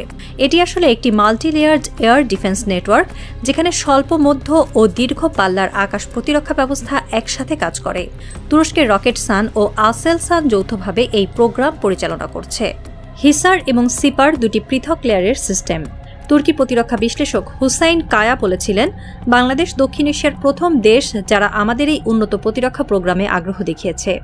এই ঘোষণা ছিল এক ধরনের বার্তা, বাংলাদেশ এখন শুধু ক্রেতা নয়, অংশীদার। প্রাথমিক হিসাব অনুযায়ী এই চুক্তির পরিমাণ প্রায় $600 মিলিয়ন এবং এর উল্লেখযোগ্য অংশ বাংলাদেশেই অ্যাসেম্বলড হবে। হিসার ও তুরস্কের তৈরি এই শর্ট টু মিড রেঞ্জ আকাশ প্রতিরক্ষা ব্যবস্থা 25 থেকে 40 কিলোমিটার পর্যন্ত লক্ষ্যবস্তুতে আঘাত হানতে সক্ষম। এর রাডার 120 কিলোমিটার দূর থেকে শত্রু শনাক্ত করতে পারে। একসঙ্গে 60টি টার্গেট ট্র্যাক এবং 9টি লক্ষ্যবস্তুতে আক্রমণ চালাতে পারে। সিপার 1AD এটি লং রেঞ্জ সিস্টেম, যার সর্বোচ্চ রেঞ্জ 150 কিলোমিটার, উচ্চতা 30 কিলোমিটার পর্যন্ত। একই সঙ্গে 100টি টার্গেট ট্র্যাক এবং 20টি পর্যন্ত লক্ষ্যবস্তু ধ্বংস করার সক্ষমতা রাখে। আন্তর্জাতিক বিশ্লেষকরা একে ন্যাটো গ্রেড প্রযুক্তি বলছেন, কারণ এটি প্যাট্রিয়ট প্যাক 3 এর বিকল্প হিসেবে ধরা হচ্ছে। বাংলাদেশ এই দুটি সিস্টেম একত্রে ব্যবহার করবে layer by layer kill chain হিসেবে, যেখানে ড্রোন বা হেলিকপ্টারের মতো ছোট হুমকি প্রতিহত করবে হিসার, আর যুদ্ধবিমান বা ব্যালিস্টিক মিসাইল প্রতিহত করবে সিপার। তুরস্ক এই সিস্টেমের কিছু যন্ত্রাংশ বাংলাদেশেই অ্যাসেম্বল করবে। প্রতিরক্ষা সূত্র বলছে, এটি এক ধরনের শিল্প বিপ্লবের সূচনা। তুরস্কের সিপার সিস্টেমের অন্যতম বৈশিষ্ট্য হল এর রাডার লিঙ্ক, যা ন্যাটো মানদণ্ডে এনক্রিপ্টেড ডেটা শেয়ার করে। বাংলাদেশ ইতিমধ্যেই ফ্রান্স, ইতালির থেলাস কোম্পানি থেকে 400 কিলোমিটার রেঞ্জের দুটি রাডার ইনস্টল করেছে, একটি ঢাকায় শাহজালাল বিমানবন্দরে, অন্যটি চট্টগ্রামে স্থাপনের অপেক্ষায়। যখন এই রাডার ডাটা তুর্কি সিপার ও হিসার নেটওয়ার্কে যুক্ত হবে, তখন তৈরি হবে এক সমন্বিত আকাশ নজরদারি কাঠামো, যার চোখ থাকবে বঙ্গোপসাগর থেকে মিয়ানমারের সাগাইং পর্যন্ত। আন্তর্জাতিক প্রতিরক্ষা ম্যাগাজিন ডিফেন্স এক্সপ্রেস লিখেছে, বাংলাদেশের কৌশলগত আধুনিকায়ন এখন দক্ষিণ এশিয়ার একমাত্র নেটওয়ার্কড আকাশ প্রতিরক্ষা উদ্যোগ। এটি কার্যত ছোট দেশগুলোর জন্য এক উদাহরণ। এখন প্রতিটি রাডার ডাটা, প্রতিটি ট্রান্সমিশন একত্রিত হয়ে তৈরি করছে এক বিশাল তথ্যজাল, যাকে বলা হচ্ছে বাংলাদেশ এয়ার নেটওয়ার্ক আর্কিটেকচার। বাংলাদেশের তুরস্ক ও চীনের সঙ্গে ক্রমবর্ধমান প্রতিরক্ষা সম্পর্ক এখন শুধু অস্ত্র বা প্রযুক্তির লেনদেন নয়, এটি আঞ্চলিক ক্ষমতার নতুন এক বাস্তবতা। দক্ষিণ এশিয়ার মানচিত্রে যেখানে ভারত ঐতিহ্যগতভাবে একক প্রভাব বিস্তার করত, সেখানে ঢাকার এই নতুন সামরিক পদক্ষেপ ভারতীয় কৌশলবিদদের জন্য এক নিঃশব্দ ধাক্কা হয়ে উঠছে। ভারতীয় সংবাদ মাধ্যম ও থিঙ্ক ট্যাঙ্কগুলো এই বিষয়টিকে একাধিক দিক থেকে বিশ্লেষণ করছে। হিন্দুস্তান টাইমস লিখেছে, বাংলাদেশের নতুন আকাশ প্রতিরক্ষা কাঠামো শুধু প্রযুক্তিগত উন্নতি নয়, এটি একটি আঞ্চলিক ক্ষমতার পুনর্বিন্যাস। টাইমস অফ ইন্ডিয়া তাদের সম্পাদকীয়তে উল্লেখ করেছে, ঢাকা এখন আর কেবল আঞ্চলিক প্রভাবের কেন্দ্র নয়, এটি ধীরে ধীরে এক স্বাধীন প্রতিরক্ষা স্থপতি হয়ে উঠছে। ভারতীয় প্রতিরক্ষা বিশ্লেষক অবিনাশ কুলকানি মন্তব্য করেছেন, চীন, তুরস্ক এবং বাংলাদেশের এই যৌথ প্রতিরক্ষা প্রক্রিয়া দক্ষিণ এশিয়ার নিরাপত্তা স্থিতি বদলে দিতে পারে। ভারতকে এখন তার পূর্ব সীমান্ত পুনর্বিবেচনা করতে হবে। দিল্লির সামরিক পরিসরে আলোচনার কেন্দ্রবিন্দু এখন এই প্রশ্ন, বাংলাদেশের এই উন্নয়ন কি ভারতীয় আকাশে প্রতিরক্ষার সীমার ভেতরে নজরদারির ঝুঁকি তৈরি করছে? ভারতীয় সেনাবাহিনীর অবসরপ্রাপ্ত এয়ার মার্শাল এস.আর. কাপুর বলেন, বাংলাদেশ এখন এমন প্রযুক্তি অর্জন করছে যা মিজোরাম ও মেঘালয়ের আকাশে কার্যত নজরদারি করতে পারবে। এটি কেবল সামরিক নয়, কূটনৈতিক প্রভাবও ফেলবে। বিশ্লেষকরা বলছেন, বাংলাদেশের এই অগ্রগতি শুধুমাত্র প্রতিরক্ষা সংক্রান্ত নয়, এটি এক ধরনের ভূ রাজনৈতিক বার্তা, আঞ্চলিক ভারসাম্য ফিরিয়ে আনার প্রচেষ্টা। কারণ দীর্ঘদিন ধরে ভারত যে প্রভাবলয় ধরে রেখেছিল তা এখন চ্যালেঞ্জের মুখে। চীনের অর্থনৈতিক বিনিয়োগ, তুরস্কের প্রতিরক্ষা সহযোগিতা এবং পাকিস্তানের কূটনৈতিক পুনরাগমন, এই ত্রিভুজ ভারতীয় নীতি নির্ধারকদের উদ্বিগ্ন করে তুলেছে। দিল্লি প্রকাশ্যে কিছু না বললেও দ্য হিন্দু জানিয়েছে, ভারতের সামরিক গোয়েন্দা বিভাগ নতুন নজরদারি পরিকল্পনা তৈরি করছে বাংলাদেশের পূর্বাঞ্চলীয় গতিবিধি পর্যবেক্ষণের জন্য। একই সঙ্গে ভারতের জাতীয় নিরাপত্তা উপদেষ্টা কার্যালয়ও দক্ষিণ এশিয়ার নতুন নিরাপত্তা বিন্যাস পর্যালোচনা শুরু করেছে। আন্তর্জাতিক বিশ্লেষক আলেকজান্ডার নারিস লিখেছেন, বাংলাদেশের এই পদক্ষেপকে কেবল প্রতিরক্ষা চুক্তি হিসেবে দেখা ভুল হবে। এটি আসলে সফট ব্যালেন্সিংয়ের একটি নির্দেশ, যা ভারতের একছত্র প্রভাবের বিপরীতে নতুন মেরু তৈরি করছে। দক্ষিণ এশিয়ার কূটনীতিতে এখন নতুন এক প্রশ্ন ঘুরপাক খাচ্ছে, তুরস্ক, চীন ও বাংলাদেশের এই ত্রিমাত্রিক সম্পর্ক কি আগামী দশকে একটি প্রতিরক্ষা মেরু গঠন করবে? ভারতের কূটনৈতিক নীরবতা যেন তার উত্তর নিজেই দিয়ে দিচ্ছে। এই চুক্তির সবচেয়ে গভীর প্রভাব পড়বে স্থানীয় প্রতিরক্ষা শিল্পে। বাংলাদেশের প্রতিরক্ষা প্রকৌশল ইনস্টিটিউট ইতিমধ্যেই তুর্কি বিশেষজ্ঞদের সঙ্গে মিলে সফটওয়্যার ও গাইডেন্স মডিউল উন্নয়নে কাজ করছে। রাজশাহীর কারিগরি কেন্দ্র ও চট্টগ্রামের প্রতিরক্ষা ল্যাবে শুরু হয়েছে হিসার সিরিজের রক্ষণাবেক্ষণ প্রশিক্ষণ। প্রাথমিকভাবে বাংলাদেশে হবে অ্যাসেম্বলিং ও ইন্টিগ্রেশন, পরবর্তী ধাপে স্থানীয় উৎপাদন। একসময় এই প্রযুক্তি ব্যবহার করে বাংলাদেশ অন্য দেশকেও সাপ্লাই দিতে পারবে, এমন আশা ব্যক্ত করেছে ডেইলি সাবাহ। ফোর্সেস গোল 2030 এখন আর শুধু সামরিক প্রোগ্রাম নয়, এটি এক ধরনের জাতীয় ইঞ্জিনিয়ারিং পুনর্জাগরণ। এর মেরুদণ্ড হল প্রতিরক্ষা প্রযুক্তি এবং রাষ্ট্রীয় আত্মনির্ভরতা। ঢাকার উপকণ্ঠে একটি গোপন স্থাপনায় রাত তখন গভীর। বৃষ্টির পর বাতাসে ভেসে বেড়াচ্ছে কুয়াশা। একটি বিশাল ডিজিটাল ম্যাপ টেবিলে বাংলাদেশের আকাশের মানচিত্র ঝলমল করছে। স্ক্রিনে লাল বিন্দু, বঙ্গোপসাগর, মিয়ানমার সীমান্ত, উত্তরাঞ্চল। অপারেটর শান্ত গলায় জানালো, sir, Hisar battery 4 online, sipper link synchronised. Commander ধীরে জানালার দিকে তাকালেন। বাইরে অন্ধকার, কিন্তু তার চোখে এক ঝিলিক, এক ভবিষ্যৎ যা প্রযুক্তি দিয়ে রচিত। বাংলাদেশের আকাশ এখন শুধু সুরক্ষিত নয়, এটি ক্রমশ হয়ে উঠছে এক রাজনৈতিক প্রতীক, যেখানে প্রতিটি রাডার, প্রতিটি সিগন্যাল এক নতুন ভূ রাজনৈতিক বার্তা।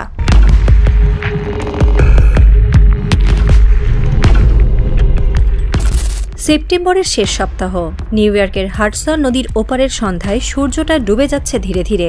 জাতিসংঘের সদর দপ্তরের উজ্জ্বল আলোকিত করিডোরে ইতিহাস যেন পায়ের শব্দ ফেলে এগিয়ে আসছে। ক্যামেরার ঝলকানি থেমে নেই, আর সেই আলোয় দেখা গেল এক অপ্রত্যাশিত দৃশ্য। একপাশে দাঁড়িয়ে মার্কিন প্রেসিডেন্ট ডোনাল্ড ট্রাম্প, অন্য পাশে বাংলাদেশের অন্তর্বর্তী সরকারের প্রধান উপদেষ্টা প্রফেসর মোহাম্মদ ইউনূস। দুই নেতার করমর্দনে যেন বদলে গেল দক্ষিণ এশিয়ার ভূ রাজনৈতিক ভারসাম্য। মাত্র কয়েক মাস আগেও এটি কল্পনাতীত ছিল। ফেব্রুয়ারি 2025-এ ভারতীয় প্রধানমন্ত্রী নরেন্দ্র মোদী ওয়াশিংটনে পৌঁছে ট্রাম্পকে বোঝানোর চেষ্টা করেছিলেন ঢাকায় ইউনূসের নেতৃত্বে আসা অন্তর্বর্তী সরকার ভারতের নিরাপত্তার জন্য হুমকি। কিন্তু ইতিহাসের চাকা তখন ঘুরতে শুরু করেছে। সেপ্টেম্বরের শেষে ট্রাম্প নিজেই সেই ঢাকাকে স্বাগত জানাচ্ছেন, যে ঢাকাকে ঠান্ডা করে রাখতে চেয়েছিল দিল্লি। বছরের শুরুতে ভারতের পরিকল্পনা ছিল স্পষ্ট, ওয়াশিংটন যেন ঢাকার নতুন নেতৃত্বের উপর আস্থা না রাখে। কিন্তু বছরের শেষে যুক্তরাষ্ট্রের কূটনৈতিক টেবিলে বাংলাদেশই কেন্দ্রবিন্দু। দ্য হিন্দু ফেব্রুয়ারিতে লিখেছিল, ভারত উদ্বিগ্ন বাংলাদেশের নতুন সরকারের কর্মকাণ্ড আঞ্চলিক ভারসাম্য নষ্ট করতে পারে। অথচ একই বছরের সেপ্টেম্বরেই দ্য ওয়াশিংটন পোস্ট বিশ্লেষণ করেছে, প্রফেসর ইউনুস দক্ষিণ এশিয়াকে নতুন কূটনৈতিক সংলাপে টেনে এনেছেন। আন্তর্জাতিক নীতি বিশ্লেষক ডক্টর হেলেন মারে বলেছিলেন, বাংলাদেশ এখন আর সীমান্তের দেশ নয়, এটি হলো সংযোগের দেশ, সেতুর দেশ। তার মতে, চীন ও ভারতের মধ্যবর্তী ভূ রাজনৈতিক প্রতিযোগিতায় যুক্তরাষ্ট্র বাংলাদেশের ভৌগোলিক ও মানবিক সক্ষমতাকে নতুন আকারে ব্যবহার করতে চায়। ফলে দিল্লির একচেটিয়া প্রভাব ধীরে ধীরে ক্ষয় হতে শুরু করেছে। জাতিসংঘের সাধারণ অধিবেশনের সেই সন্ধ্যায় প্রফেসর ইউনুস যখন প্রেসিডেন্ট ট্রাম্পকে আনুষ্ঠানিকভাবে ঢাকা সফরের আমন্ত্রণ জানান, তখন সেটি ছিল এক কূটনৈতিক বার্তা। শুধু আমন্ত্রণ নয়, বরং এক নতুন আঞ্চলিক বাস্তবতার ঘোষণা। তার কণ্ঠে শান্তি, কিন্তু বার্তায় লুকিয়ে ছিল শক্তির স্পষ্ট প্রকাশ। বাংলাদেশ কারো শত্রু নয়, আমরা সবার বন্ধু হতে চাই। এই বক্তব্যের কয়েক ঘণ্টার মধ্যেই নয়াদিল্লির পররাষ্ট্র দপ্তরে নেমে আসে অস্বস্তির ছায়া। কারণ ওয়াশিংটনের সাংবাদিক সম্মেলনে প্রেসিডেন্ট ট্রাম্প হাসি মুখে বলেন, আমরা বাংলাদেশের সঙ্গে এক নতুন অধ্যায় শুরু করতে চাই। সেই এক বাক্যেই যেন ভেঙে পড়ে দিল্লির বছরের পর বছর ধরে গড়া প্রভাবের প্রাচীর।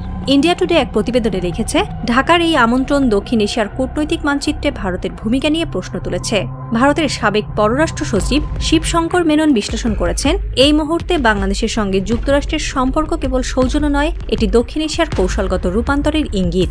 দিল্লি থেকে প্রকাশিত দ্য হিন্দু লিখেছে, ওয়াশিংটনের টেবিলে এখন বাংলাদেশ নিয়ে বেশি আলোচনা হচ্ছে ভারতের চেয়ে। এই মন্তব্যের পর থেকেই দক্ষিণ ব্লকের করিডোরে অস্বস্তি বেড়েছে। কূটনৈতিক মহলে গুঞ্জন, প্রফেসর ইউনুসের এই সফর হয়তো দক্ষিণ এশিয়ার নতুন পাওয়ার অ্যালাইনমেন্টের সূচনা। আন্তর্জাতিক সম্পর্ক বিশেষজ্ঞ ডক্টর শাফায়েত রৌফ বলেন, ইউনুস কূটনীতির এক নতুন ভাষা এনেছেন, যেখানে বিনয়ী শক্তি আর বন্ধুত্বই অস্ত্র। ভারতের জন্য এটি অচেনা খেলায় নতুন পরাজয়ের ইঙ্গিত। ইউনুস ট্রাম্প বৈঠকে আলোচ্য ছিল ভুটান, নেপাল ও ভারতের উত্তর পূর্বাঞ্চলের ভবিষ্যৎ। প্রফেসর ইউনুস বলেন, দক্ষিণ এশিয়ার স্থিতিশীলতা নির্ভর করছে আঞ্চলিক সংযোগের ওপর। এই বক্তব্যই ভারতের নীতি নির্ধারকদের মধ্যে অস্বস্তির কারণ। 2024 সালে চীনের সঙ্গে আলোচনায় ইউনুস একই অঞ্চলের সংযোগ নিয়ে কথা বলেছিলেন। এবার একই প্রসঙ্গ এসেছে ওয়াশিংটনের টেবিলে। যুক্তরাষ্ট্রের দক্ষিণ এশিয়া বিষয়ক বিশেষ দূত সের্গেই গোর মন্তব্য করেছেন, বাংলাদেশ হচ্ছে সেই প্রাকৃতিক করিডোর যেটি দক্ষিণ এশিয়ার অর্থনৈতিক প্রবাহকে জীবিত রাখতে পারে। ভূরাজনীতি বিশ্লেষক সুবর্ণা চ্যাটার্জি বলেন, ভারতের উত্তর পূর্বের বাণিজ্যিক স্বপ্ন পূরণ সম্ভব কেবল বাংলাদেশের মাধ্যমে। এই সত্যকে দিল্লি যত তাড়াতাড়ি বুঝবে, ততই তাদের পক্ষে মঙ্গল।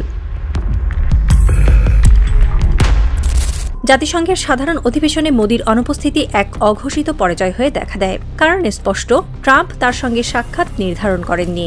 স্ক্রলিং বিশ্লেষণ করেছে, ভারতের পররাষ্ট্রনীতি এখন প্রতিক্রিয়াশীল, প্রোঅ্যাক্টিভ নয়। ইউরোপীয় নেতাদের সঙ্গেও দিল্লির আলোচনার চেষ্টা ব্যর্থ হয়। অন্যদিকে ইউনুসের সঙ্গে ট্রাম্প, মার্কো রুবিও ও সার্গেই গোর সবাই বসেছেন একসঙ্গে। নিউ ইয়র্কের রাস্তায় কিছু ভারতপন্থী সংগঠন বিক্ষোভ দেখায়। টাইমস অফ ইন্ডিয়া পরে স্বীকার করেছে, এই বিক্ষোভগুলো ছিল পরিকল্পিত এবং অর্থায়িত। ওয়াশিংটনের এশিয়া পলিসি ইনস্টিটিউট বিশ্লেষণ করে লিখেছে, বাংলাদেশের কূটনৈতিক পুনর্জন্ম ভারতের পুরনো প্রভাবের স্থলে এক নতুন গল্প লিখছে। ভারতের জন্য মার্কিন বার্তা এখন কঠোর ও স্পষ্ট। রাশিয়ার কাছ থেকে অপরিশোধিত তেল আমদানি অব্যাহত রাখলে কোনো বাণিজ্য চুক্তি নয়। ওয়াশিংটন থেকে আসা এই শর্ত ভারতের অর্থনীতিকে কাঁপিয়ে দিয়েছে।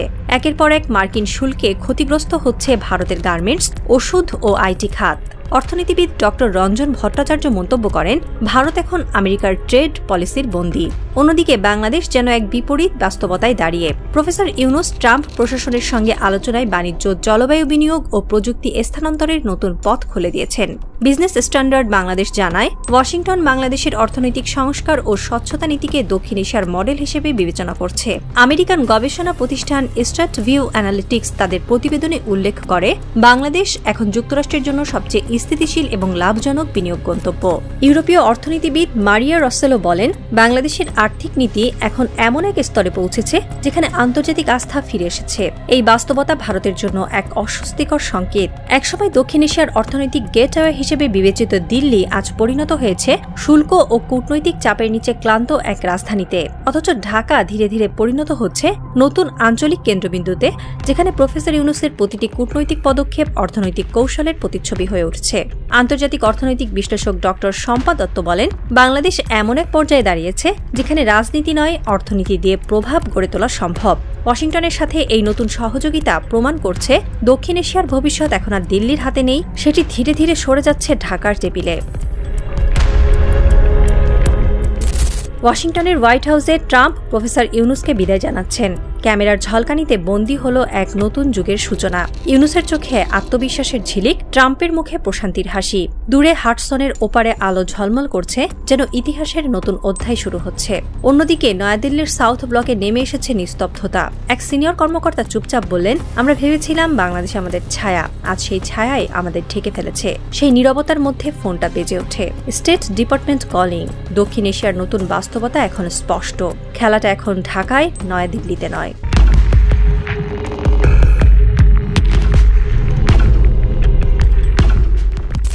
ঢাকার আকাশে ভোরের আলো ফোটার আগেই বঙ্গোপসাগরের উপর এক অদ্ভুত গুঞ্জন শোনা যায়। কেউ বলছে এটি নতুন কোনো পর্যবেক্ষণ বিমান, কেউ বলছে যুক্তরাষ্ট্রের পরীক্ষামূলক ড্রোন। চট্টগ্রাম উপকূলের দিক থেকে সেই শব্দ ধীরে ধীরে মিলিয়ে যায় দক্ষিণে সেন্ট মার্টিনের দিকে। কিন্তু শীতল বাতাসে ভেসে ওঠে এক প্রশ্ন, বাংলাদেশের আকাশে এখন কার প্রযুক্তি উঠছে? গ্লোবাল সামরিক ওয়েবসাইট ডিফেন্স স্কুপ জানিয়েছে, যুক্তরাষ্ট্র বাংলাদেশকে নতুন এক ড্রোন প্রযুক্তি দিয়েছে, RQ-21 ব্ল্যাকজ্যাক সিস্টেম। এটি এমন এক গোয়েন্দা নজরদারি ড্রোন যা 16 ঘণ্টা পর্যন্ত আকাশে উঠতে পারে এবং 150 কিলোমিটার দূর থেকে লাইভ ভিডিও পাঠাতে সক্ষম। একই সঙ্গে যুক্তরাষ্ট্র বাংলাদেশ সেনা ও নৌবাহিনীর সঙ্গে যৌথভাবে একটি বিশেষ রেজিমেন্ট গঠন করেছে, যেটি ড্রোন অপারেশন পরিচালনা করবে। এই রেজিমেন্টের অংশ হিসেবে যুক্তরাষ্ট্রের সামরিক প্রশিক্ষকরা এখন সিলেট ও কক্সবাজারে অবস্থান করছেন, এমনটাই জানাচ্ছে ডেন্স ডিফেন্স উইকলি। 2025 সালের জুলাই মাসে অনুষ্ঠিত হয় টাইগার লাইটনিং 20, একটি যৌথ মহড়া যেখানে অংশ নেয় যুক্তরাষ্ট্রের নেভাডা ন্যাশনাল গার্ড এবং বাংলাদেশের সেনাবাহিনীর প্যারা কমান্ডো ব্রিগেড। এই মহড়ার উদ্দেশ্য ছিল সন্ত্রাস দমন, জঙ্গলযুদ্ধ এবং আকাশ থেকে নজরদারি অভিযানের সমন্বয় বাড়ানো। মহড়ার শেষ দিনে ঢাকার মার্কিন দূতাবাসের এক বিবৃতিতে বলা হয়, বাংলাদেশ ও যুক্তরাষ্ট্রের সামরিক অংশীদারিত্ব এখন নতুন এক স্তরে পৌঁছেছে। এটি কেবল প্রশিক্ষণ নয়, এটি ভবিষ্যতের আঞ্চলিক নিরাপত্তা স্থাপত্যের অংশ। এই বক্তব্যের পর থেকেই ভারতীয় সংবাদ মাধ্যমগুলো তীব্র প্রতিক্রিয়া জানায়। টাইমস অফ ইন্ডিয়া তাদের প্রতিবেদনে লেখে, যুক্তরাষ্ট্রের ড্রোন ও সামরিক প্রশিক্ষণ এখন বাংলাদেশের আকাশকে নতুন এক থিয়েটারে পরিণত করেছে, যেখানে ভারত কেবল দর্শক। মার্কিন কর্মকর্তারা বলছেন, বাংলাদেশের সার্বভৌমত্ব রক্ষা ও জাতিসংঘ মিশনে কার্যকারিতা বাড়াতে এই সহযোগিতা দেওয়া হয়েছে। তবে দক্ষিণ এশিয়ার বিশেষজ্ঞরা ভিন্ন ব্যাখ্যা দিচ্ছেন। সিঙ্গাপুরের থিঙ্ক ট্যাঙ্ক RSIS বিশ্লেষণে লিখেছে, RQ-21 সিস্টেমের মূল লক্ষ্য কেবল সীমান্ত পর্যবেক্ষণ নয়, এটি বঙ্গোপসাগরের কৌশলগত নজরদারির অংশ। বাংলাদেশের মাধ্যমে যুক্তরাষ্ট্র এখন মিয়ানমার উপকূল ও আন্দামান অঞ্চলের ডেটা সংগ্রহে সক্ষম হবে। অর্থাৎ এটি শুধু প্রতিরক্ষার সহায়তা নয়, বরং আঞ্চলিক প্রভাবের সূক্ষ্ম কূটনীতি। মিয়ানমারের রাখাইন রাজ্যে আরাকান আর্মি এখন শক্তিশালী অবস্থানে। তাদের কার্যক্রম বাংলাদেশ সীমান্তের কাছাকাছি পর্যন্ত বিস্তৃত। সাম্প্রতিক সপ্তাহে নাফ নদীর ওপার থেকে একাধিক ড্রোন ও মর্টার হামলার রিপোর্ট এসেছে। ইউরোপীয় নিউজ পোর্টাল EU অবজারভার দাবি করছে, বাংলাদেশের দক্ষিণ সীমান্তে যুক্তরাষ্ট্রের ড্রোন উপস্থিতি কেবল নজরদারির জন্য নয়, এটি আরাকান আর্মির গতিবিধির রিয়েল টাইমে পর্যবেক্ষণের কৌশল। ঢাকা আনুষ্ঠানিকভাবে কিছু বলেনি, তবে প্রতিরক্ষা সূত্রগুলো নিশ্চিত করেছে যে কক্সবাজার উপকূলে নতুন পর্যবেক্ষণ স্টেশন স্থাপন করা হয়েছে। 2023 সালে যুক্তরাষ্ট্র প্রস্তাব দিয়েছিল general security of military information agreement, একটি সামরিক তথ্য বিনিময় চুক্তি। তৎকালীন প্রধানমন্ত্রী শেখ হাসিনা তা স্বাক্ষর করতে অস্বীকৃতি জানান। ওয়াশিংটনের দৃষ্টিতে সেটি ছিল সম্পর্কের টার্নিং পয়েন্ট। 2024 সালে রাজনৈতিক অস্থিরতার পর যুক্তরাষ্ট্র নতুন প্রশাসনের সঙ্গে সরাসরি প্রতিরক্ষা সহযোগিতা পুনরায় শুরু করে। মার্কিন কর্মকর্তারা বলেন, আমরা বাংলাদেশে কোনো ঘাঁটি চাই না, আমরা কেবল আঞ্চলিক স্থিতিশীলতায় অংশীদার হতে চাই। কিন্তু দিল্লির বিশ্লেষকরা একে সাউথ বে পিভট বলেছেন, যেখানে বাংলাদেশ হয়ে উঠছে যুক্তরাষ্ট্রের ইন্দো প্যাসিফিক ত্রিভুজের গুরুত্বপূর্ণ কেন্দ্র। সেন্ট মার্টিন দ্বীপ একটি ছোট দ্বীপ, কিন্তু কৌশলগতভাবে এক বিশাল এলাকা নিয়ন্ত্রণ করে। বঙ্গোপসাগরের এই প্রান্তে দাঁড়িয়ে যে দেশ নজরদারি চালাবে, সে পুরো উপকূলীয় নিরাপত্তার চাবিকাঠি হাতে পাবে। মিয়ানমারের রাখাইন উপকূল থেকে মাত্র 20 কিলোমিটার দূরে এই দ্বীপ এখন বাংলাদেশ আরাকান সীমান্তে উত্তেজনার কেন্দ্রবিন্দু হয়ে উঠছে। দ্য ডিপ্লোম্যাট জানিয়েছে, সেন্ট মার্টিন দ্বীপের ভৌগোলিক অবস্থান এমন যে এখান থেকে মিয়ানমারের আরাকান রাজ্যের সামরিক চলাচল, সমুদ্রপথে অস্ত্র পরিবহন, এমনকি বঙ্গোপসাগরের আন্তর্জাতিক বাণিজ্য পথ পর্যন্ত নজরে রাখা রাখা সম্ভব। আরাকান আর্মির সাম্প্রতিক তৎপরতা বাংলাদেশের সীমান্তে সরাসরি প্রভাব ফেলছে। নাফ নদীর ওপার থেকে হামলার আশঙ্কা তৈরি হলে সেন্ট মার্টিন হয়ে ওঠে প্রাকৃতিক প্রতিরক্ষা বেল্ট। ঢাকা এখন দ্বীপটিকে শুধুমাত্র পর্যটন দ্বীপ নয়, বরং একটি স্ট্র্যাটেজিক সেন্টিনেল অর্থাৎ প্রতিরক্ষা পর্যবেক্ষণ কেন্দ্র হিসেবে বিবেচনা করছে। যুক্তরাষ্ট্রের দেওয়া RQ-21 ব্ল্যাকজ্যাক ড্রোন এই কৌশলে নতুন মাত্রা যোগ করেছে। সামরিক বিশেষজ্ঞরা বলছেন এই ড্রোন 150 কিলোমিটার দূর পর্যন্ত নজরদারি করতে সক্ষম, যা সেন্ট মার্টিন থেকে রাখাইন উপকূল পর্যন্ত পুরো অঞ্চলকে কভার করে। ফলে মিয়ানমার সীমান্তে আরাকান আর্মির গতিবিধি রিয়েল টাইমে শনাক্ত করা সম্ভব হবে। ঢাকা বিশ্ববিদ্যালয়ের আন্তর্জাতিক সম্পর্ক বিভাগের অধ্যাপক মোহাম্মদ রাশিদুল আলম মন্তব্য করেছেন, বাংলাদেশের এই ড্রোন সক্ষমতা শুধু প্রতিরক্ষার জন্য নয়, এটি কূটনৈতিক শক্তি হিসেবেও কাজ করবে। বঙ্গোপসাগরে এখন যে প্রতিযোগিতা চলছে, সেখানে তথ্যই সবচেয়ে বড় অস্ত্র। একই সঙ্গে এই প্রযুক্তি নৌবাহিনীকে উপকূলীয় জলসীমা নিরাপত্তায় সহায়তা করবে। বিশেষ করে কক্সবাজার সেন্ট মার্টিন রুটে ড্রোন টহল যুক্ত হলে মানব পাচার, অস্ত্র চোরাচালান ও অনুমোদিত নৌ চলাচল নিয়ন্ত্রণ সহজ হবে। ওয়াশিংটনের একটি বিশ্লেষণাত্মক সংস্থা centre for strategic maritime studies মন্তব্য করেছে, বাংলাদেশের সেন্ট মার্টিন এখন যুক্তরাষ্ট্রের ইন্দো প্যাসিফিক নীতির একটি সাইলেন্ট অ্যাসেট। তবে এটি বাংলাদেশের নিয়ন্ত্রণেই থাকবে, কারণ ড্রোন সিস্টেম ও অপারেশন পরিচালনা করছে বাংলাদেশি সেনা ও নৌ কর্মকর্তারা। বঙ্গোপসাগরে ভূ রাজনৈতিক প্রতিযোগিতা যত বাড়ছে, সেন্ট মার্টিনের ছায়াও তত গভীর হচ্ছে। এই দ্বীপ এখন শুধু মানচিত্রের নয়, নিরাপত্তার, সার্বভৌমত্বের এবং আসন্ন সংঘর্ষের এক নীরব বার্তাবাহক। চট্টগ্রাম নৌঘাটির দিগন্তে সূর্য ডুবছে। পশ্চিম আকাশে একটি ছোট বিন্দু দেখা যায়, চোখে ধরা পড়ে না, কিন্তু রাডারে ঝলক দেয়। সেটি ব্ল্যাকজ্যাক ড্রোন নাকি অন্য কিছু কেউ নিশ্চিত নয়। ঢাকার প্রতিরক্ষা মন্ত্রণালয় এক বিবৃতিতে জানায়, এটি নিয়মিত প্রশিক্ষণ কার্যক্রম, সীমান্তে কোনো সামরিক অভিযান চলছে না। কিন্তু আল জাজিরা মন্তব্য করেছে, বাংলাদেশের আকাশ এখন দক্ষিণ এশিয়ার নতুন ভূ রাজনৈতিক পরীক্ষাগার। নাফ নদীর ওপার থেকে গুলির শব্দ শোনা যায়, আর সেন্ট মার্টিনের দিকে ভেসে আসে সামরিক রেডিওর মৃদু signal, target acquired, stand by. এরপর নীরবতা, কেবল ঢেউয়ের শব্দ আর রাতের অন্ধকারে অদৃশ্য এক কাউন্টডাউন। আগামী ভোরে কি শুধু সূর্য উঠবে, নাকি এক নতুন যুদ্ধের সূচনা হবে, তা কেউ জানে না। বঙ্গোপসাগরের আকাশ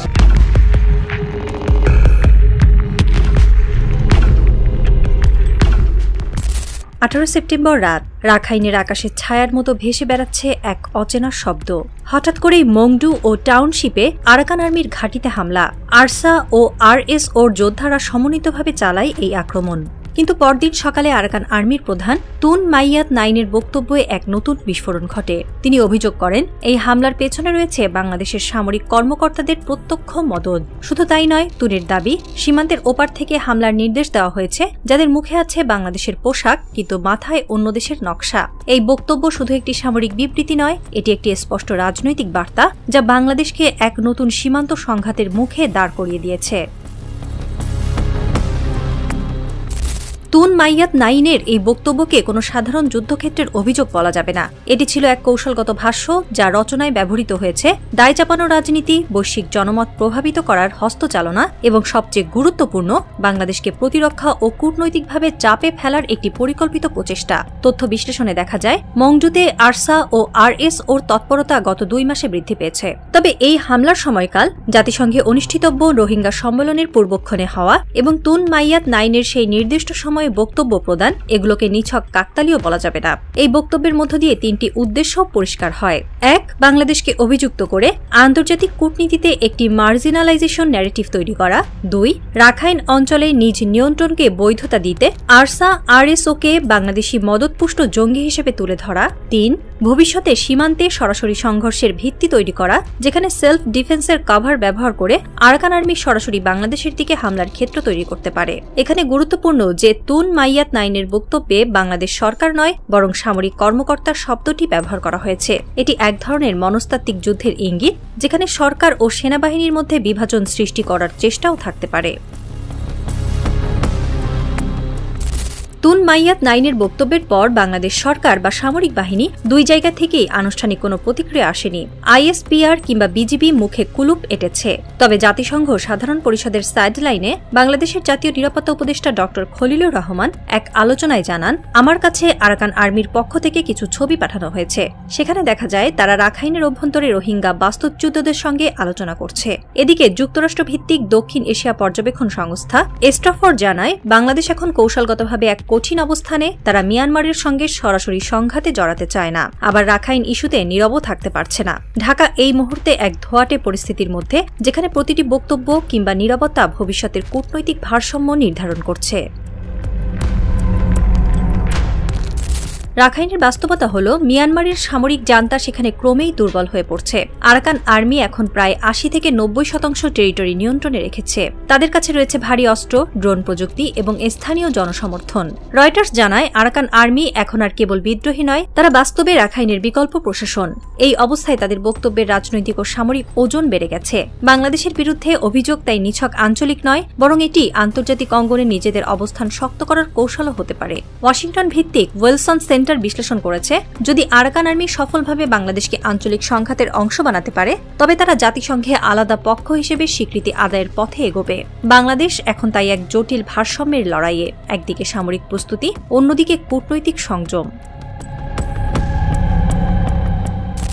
বাংলাদেশের দক্ষিণ পূর্বাঞ্চলের রোহিঙ্গা ক্যাম্পগুলোতে এখনও সক্রিয় রয়েছে এআরএসএ, আরএসও, এমনকি কিছু বিচ্ছিন্ন অস্ত্রধারী গোষ্ঠী। এরা মাদক পাচার, অস্ত্র বাণিজ্য, অপহরণ সহ নানা অপরাধে জড়িত। আল জাজিরা এক প্রতিবেদনে লিখেছে, রোহিঙ্গা ক্যাম্পগুলো এখন মানবিক সংকটের পাশাপাশি ভূরাজনৈতিক পরীক্ষাগারেও পরিণত হয়েছে, যেখানে প্রতিটি সশস্ত্র গোষ্ঠী এক একটি রাষ্ট্রের ছায়া প্রতিফলিত করে। আরাকান আর্মির অভিযোগ যে এই গোষ্ঠীগুলো বাংলাদেশের ভেতরে প্রশিক্ষণ নিচ্ছে, তা ঢাকায় সরাসরি অস্বীকার করা হলেও সীমান্তে অভিযানের ঘনঘটা বাড়ছে। মাদক ও অস্ত্র ধরা পড়ছে প্রতিদিন, কিন্তু উৎস অজানা থেকে যাচ্ছে। এই পরিস্থিতিতে অনেক বিশ্লেষক মনে করছেন, সীমান্তে একটি হাইব্রিড সংঘাত শুরু হয়ে গেছে, যেখানে গোলাগুলি নয়, বরং গোয়েন্দা খেলা, প্রভাব বিস্তার ও জনমত নিয়ন্ত্রণই আসল অস্ত্র। বাংলাদেশ সেনাবাহিনী সীমান্ত জুড়ে নজরদারি বাড়িয়েছে। থার্মাল ক্যামেরা, ড্রোন ইউনিট এবং নতুন কমান্ড পোস্ট স্থাপন করা হয়েছে। একই সঙ্গে চট্টগ্রাম ও কক্সবাজারে যৌথ মহড়ার নামে যুক্তরাষ্ট্রের উপস্থিতিও বেড়েছে। টাইমস অফ ইন্ডিয়া জানিয়েছে, বাংলাদেশে মার্কিন উপস্থিতি ভারতের পূর্ব সীমান্তে উদ্বেগ তৈরি করছে, কারণ এটি দিল্লির কৌশলগত ভারসাম্যকে প্রভাবিত করতে পারে। অন্যদিকে চীনও প্রকাশ্যে মন্তব্য করেছে যে রাখাইন অঞ্চলে যেকোনো সামরিক অস্থিরতা তাদের বেল্ট অ্যান্ড রোড প্রকল্পের জন্য হুমকি তৈরি করতে পারে। ফলে সীমান্তে একটিমাত্র গুলিও দক্ষিণ এশিয়ার বৃহত্তর সংঘাতে রূপ নিতে পারে। অক্টোবরের রাত, বাংলাদেশ মিয়ানমার সীমান্তে হঠাৎ করে থেমে যায় বিজিবির সব রেডিও কমিউনিকেশন। একটি গোপন অপারেশনের বার্তা পৌঁছায় ঢাকায়। বলা হয়, মংডু থেকে ৩০০ জনের একটি সশস্ত্র ইউনিট অগ্রসর হচ্ছে, লক্ষ্য অজানা। ঢাকা ও টেকনাফের মাঝে ব্যস্ত হয়ে পড়ে সেনা গোয়েন্দা দপ্তর। চট্টগ্রামে বিমান ঘাঁটিতে প্রস্তুত রাখা হয় ২টি হেলিকপ্টার, যদি দ্রুত প্রতিক্রিয়া জানাতে হয়। আরাকান আর্মির প্রধানের কথায় সত্যতা থাকুক আর না থাকুক, তার বক্তব্য এখন বাংলাদেশে একটি সম্ভাব্য সংঘাতের ঘণ্টাধ্বনি। আর এই ঘণ্টাধ্বনি শোনা যাচ্ছে সীমান্তের ওপারে, পাহাড়ের নিচে, রোহিঙ্গা ক্যাম্পের নিঃশব্দ করিডোরে।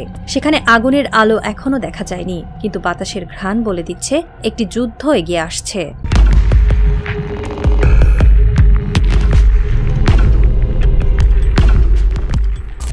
দুপুর ১২টা ৩৮ মিনিট। সেন্ট মার্টিনের পাড়ে দাঁড়িয়ে একজন মাঝবয়সী জেলে তার ভাঙা নৌকাটার গায়ে দাঁড় কাঠে দড়ি বাঁধছিলেন। হঠাৎ তার চোখ আকাশে আটকে গেল।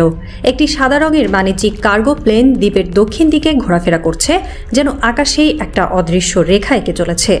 সেন্ট মার্টিনের আকাশে এত ঘন ঘন বিদেশি প্লেন দেখা যায় না, আর এই প্লেনটি কোনো রুটিন ফ্লাইটও ছিল না। একই সময় ৯০ কিলোমিটার দূরে কক্সবাজারের একটি ৫ তারকা হোটেলের সুইটে ল্যাপটপ স্ক্রিনে ঝাপসা মানচিত্র, দাগটানা সেন্ট মার্টিনে। মেইল এসেছে ল্যাংলি এইচকিউ ট্যাগে, সাবজেক্ট লাইনে লেখা রিএসএস বিওবি ডিপ্লয়মেন্ট ফ্যাসিলিটি। এক মার্কিন এনজিও কর্মকর্তা, যিনি সেন্টার ফর হিউম্যানিটেরিয়ান অ্যাসেসমেন্টের প্রতিনিধিত্ব করেন, সেই স্ক্রিনের সামনে বসে চা খাচ্ছেন। কিন্তু পেছনে পর্দা সরালেই দেখা যায় টেবিলে রাখা রয়েছে একটি মার্কিন সামরিক সাময়িকী, কাভারে লেখা Bay of Bengal, the next pivot. Saint Martin এখন আর কেবল পর্যটন নয়, এটি হয়ে উঠেছে এক ভূরাজনৈতিক কল্পচিত্রের কেন্দ্রবিন্দু, যেখানে বিশ্বের মোড়লরা ভবিষ্যতের মহাযুদ্ধের সম্ভাব্য থিয়েটার কল্পনা করছে। একটা সময় ছিল যখন বঙ্গোপসাগর ছিল শুধুই মাছ ধরার এলাকা, পর্যটনের স্বর্গ। কিন্তু এখন এটি পরিণত হয়েছে এক টেকটনিক ভূরাজনৈতিক নাট্যমঞ্চে। ভারতের পূর্ব উপকূল থেকে মিয়ানমারের রাখাইন এবং মালাক্কা প্রণালী হয়ে চীনের রিয়ান্তজি নদীর মুখ পর্যন্ত বিস্তৃত এই সমুদ্র অঞ্চলটি এখন ঘিরে ধরেছে এক অদৃশ্য যুদ্ধের ঘনঘটা। বিশ্লেষকদের ভাষায়, বঙ্গোপসাগর এখন আর কেবল একটি জলরাশি নয়, এটি হয়ে উঠেছে স্ট্র্যাটেজিক ম্যারিটাইম চেসবোর্ড। 2021 সালে প্রকাশিত ইউএস ইন্দো প্যাসিফিক স্ট্র্যাটেজি রিপোর্টে বঙ্গোপসাগরকে ইমার্জিং ম্যারিটাইম কন্টেস্ট জোন বলা হয়, যেখানে বাংলাদেশ বে ফ্রন্টায়ার টার্মটি প্রথমবারের মতো উচ্চারিত হয়। চীনের জ্বালানি সরবরাহের গুরুত্বপূর্ণ নৌপথ এই সমুদ্র দিয়ে যায়। এদিকে আমেরিকা মনে করছে দক্ষিণ চীন সাগরের প্রাধান্য হারানোর পর এখন বঙ্গোপসাগরই তাদের পরবর্তী কৌশলগত লড়াইয়ের ক্ষেত্র, কারণ এখান থেকেই তারা চীন, ভারত এমনকি আফ্রিকার পূর্বাঞ্চলের ওপর প্রভাব বিস্তার করতে পারবে। Jio strategic think tank START4 এর বিশ্লেষণে বলা হয়েছে, Bay of Bengal is only missing arc in American containment belt around China. এই বেল্টের ফাঁকা জায়গা পূরণ করতে পারলেই চীনের স্ট্রিং অফ পার্লস থিওরির জবাব দেওয়া সম্ভব, আর সেই ঘুঁটি হতে পারে সেন্ট মার্টিন। সামরিক নীতি নির্ধারকরা বলছেন, আমেরিকার চোখে বঙ্গোপসাগর হচ্ছে সেই ব্লাইন্ড স্পট যেটি জ্বালানি, বাণিজ্য ও সামরিক গতিপথের সংযোগস্থল। এখানেই তারা তাদের পরবর্তী পিভট তৈরি করতে চায়, একরকম সাউথ প্যাসিফিকের ইকো জোন বানাতে চায়। বঙ্গোপসাগর এখনও সেরকম কোনো সামরিক সংঘর্ষ দেখেনি, কিন্তু ঠিক সে কারণেই এটি সম্ভাব্য যুদ্ধক্ষেত্র। একে বলা হচ্ছে silent theatre of future conflict. দক্ষিণ চীন সাগরে যদি আগুন লাগে, বঙ্গোপসাগর হবে তার ছায়াযুদ্ধের প্রেক্ষাপট, আর সেই যুদ্ধের দরজায় যে দ্বীপটি পড়ে আছে তার নাম সেন্ট মার্টিন। 2017-18 সালের দিকে গোপনে একটি মার্কিন প্রতিনিধি দল বাংলাদেশ সফর করেছিল। তখন তাদের আলোচনায় ছিল হিউম্যানিটেরিয়ান লজিস্টিক হাব তৈরির প্রস্তাব, যা পরে সেনা ঘাঁটিতে রূপান্তর করার সম্ভাবনা ছিল। শেখ হাসিনার প্রশাসন সরাসরি না করলেও ফাইল চলে গিয়েছিল প্রধানমন্ত্রীর কার্যালয়ে। ঢাকার উচ্চ পর্যায়ের একজন সাবেক আমলা নাম প্রকাশ না করার শর্তে বলেছিলেন, হাসিনা সরকার তখন দ্বিধায় ছিল। একদিকে ভারত চেয়েছিল এই ঘাঁটি না হোক, আবার মার্কিন চাপ ছিল প্রচণ্ড। বলা হয় সেই সময় ভারতীয় প্রধান ও মার্কিন CIA প্রতিনিধিদের মধ্যে একাধিক ট্র্যাক 2 আলোচনা হয় থাইল্যান্ড ও শ্রীলঙ্কায়, এবং তখন থেকেই বঙ্গোপসাগর স্যাটেলাইট মনিটরিংয়ের আওতায় আসে। বিশ্বজুড়ে ছড়িয়ে থাকা মার্কিন সামরিক ঘাঁটিগুলোর মধ্যে দক্ষিণ এশিয়ার জলসীমায় তাদের কোনো উল্লেখযোগ্য উপস্থিতি নেই। তাইওয়ানকে কেন্দ্র করে যদি চীন সামরিক পদক্ষেপ নেয়, তাহলে আমেরিকার প্রতিক্রিয়া হবে 2 ফ্রন্টে, পূর্ব এশিয়া ও দক্ষিণ এশিয়া। আর ঠিক তখনই সেন্ট মার্টিন হয়ে উঠতে পারে তাদের ফরওয়ার্ড অপারেটিং বেস FOB। এখান থেকে ফাইটার ড্রোন, সাবমেরিন হান্টার ও মনিটরিং শিপ সহজেই চীন, মিয়ানমার ও আন্দামানের গতিবিধি পর্যবেক্ষণ করতে পারবে। বিশ্লেষকরা বলছেন, এটি একটি নরম ফ্রন্ট তৈরি করবে যা প্রতিপক্ষ বুঝতে পারবে না, কিন্তু প্রতিটি নড়াচড়া ধরা পড়বে। চীনের সঙ্গে বাংলাদেশের সাম্প্রতিক JSC চুক্তি, বিশেষ করে বন্দর ও জ্বালানি খাতে বিনিয়োগ, আমেরিকার কপালে চিন্তার ভাঁজ ফেলেছে। বিশেষত পায়রা ও কক্সবাজার গভীর সমুদ্র বন্দরের সম্ভাব্য রূপান্তর এবং চীনা প্রযুক্তির উপস্থিতি। যেখানে চীন চায় বাংলাদেশ হোক কানেক্টিভিটি হাব, সেখানে আমেরিকা চায় এটি হোক কন্টেইনমেন্ট পয়েন্ট। ঢাকার সামরিক পরামর্শকদের মতে চীন বাংলাদেশ বাণিজ্যিক, কিন্তু আমেরিকা চায় সামরিক বন্ধুত্ব। এটাই ফারাক। ভারতের জন্য এটি নিছক ভূরাজনৈতিক ইস্যু নয়। সেন্ট মার্টিনে মার্কিন ঘাঁটি মানে বঙ্গোপসাগরে ভারতের চিরস্থায়ী একক কর্তৃত্বের অবসান। প্রতিরক্ষা বিশ্লেষক ব্রিগেডিয়ার N রাও একবার বলেছিলেন, আমরা যখন মালাবার এক্সারসাইজ করি তখন এক নজর রাখতে চাই বঙ্গোপসাগরের পুরোটায়, কিন্তু মার্কিন ঘাঁটি থাকলে আমাদের চোখ থাকলেও আলো নিভে যাবে। এছাড়াও ভারতের আশঙ্কা, বাংলাদেশ যদি মার্কিন ঘাঁটিকে অনুমোদন দেয়, তবে একদিকে যেমন দিল্লির সাথে ঢাকার ঐতিহাসিক সম্পর্ক দুর্বল হবে, অন্যদিকে চীনের চাপও বাড়বে। কারণ চীন এটিকে সরাসরি কন্টেইনমেন্ট হিসেবে দেখবে এবং বাংলাদেশকে আর নিরপেক্ষ ভাববে না। দ্বিতীয়ত, ভারত মনে করে বাংলাদেশের ভূখণ্ডে মার্কিন উপস্থিতি দক্ষিণ এশিয়ায় এক নতুন কোল্ড ওয়ার পরিস্থিতি সৃষ্টি করতে পারে, যেখানে একদিকে থাকবে কড, অন্যদিকে থাকবে চীন ও রাশিয়ার সমর্থন দেশগুলো। সুতরাং ভারতের দৃষ্টিতে সেন্ট মার্টিনে মার্কিন উপস্থিতি বন্ধুত্ব নয়, এক প্রকার ভূরাজনৈতিক চ্যালেঞ্জ এবং প্রতিদ্বন্দ্বিতার সূচনা। বাংলাদেশ একটি কঠিন ভূরাজনৈতিক খেলার ভেতর ঢুকে পড়েছে। একদিকে চীনের অর্থনৈতিক হাতছানি, অন্যদিকে আমেরিকার নিরাপত্তার আশ্বাস। কিন্তু প্রশ্ন হলো, কোন দিকে ঝুঁকবে নতুন ঢাকা? আন্তর্জাতিক সম্পর্ক বিষয়ক এক গবেষক বলেন, শেখ হাসিনা ছিলেন চীনের দিকে ঝুঁকে থাকা নেত্রী, কিন্তু পরবর্তী সরকার আরও বাস্তববাদী হবে বলেই ধারণা। ফলে আমেরিকার প্রস্তাব পুনর্বিবেচনা হতে পারে। নতুন নেতৃত্ব কি শুধুই নিরাপত্তার খাতিরে সেন্ট মার্টিনের ভাগ্য নির্ধারণ করবে, নাকি দেশের সার্বভৌমত্বের প্রশ্নে নিরপেক্ষতা বজায় রাখবে? রাত তখন 2:45। কক্সবাজার থেকে ৯০ কিলোমিটার দূরে সেন্ট মার্টিনের আকাশে আবার একটি অজানা কার্গো বিমান চক্কর দিচ্ছে। এবার আর জেলেরা ভয় পায় না, তারা অভ্যস্ত। কিন্তু রাজধানীতে এক বৈঠক বসেছে প্রতিরক্ষা, পররাষ্ট্র ও নৌবাহিনী প্রতিনিধিদের নিয়ে।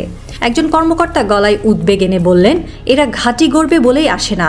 একদিন এসে বলে, আমরা এসেছি বন্ধুত্ব করতে, এরপর বন্ধুত্বের নামে ঘাঁটি গড়ে তোলে। সেন্ট মার্টিনের বাতাস ভারী, বঙ্গোপসাগরের ঢেউয়ে এখন শুধু জল নেই, আছে হিসাব নিকাশ, কৌশল এবং এমন এক বাস্তবতা যা বাংলাদেশের পররাষ্ট্রনীতির স্নায়ুতে ঝড় তুলতে পারে। ভবিষ্যতের ইতিহাস কি বলবে? বাংলাদেশ একদিন আমেরিকার ঘাঁটি দিয়েছিল, নাকি বলবে সেন্ট মার্টিন ছিল সেই সীমান্ত যেখানে বাঙালি নিজস্বতার লড়াই জিতেছিল?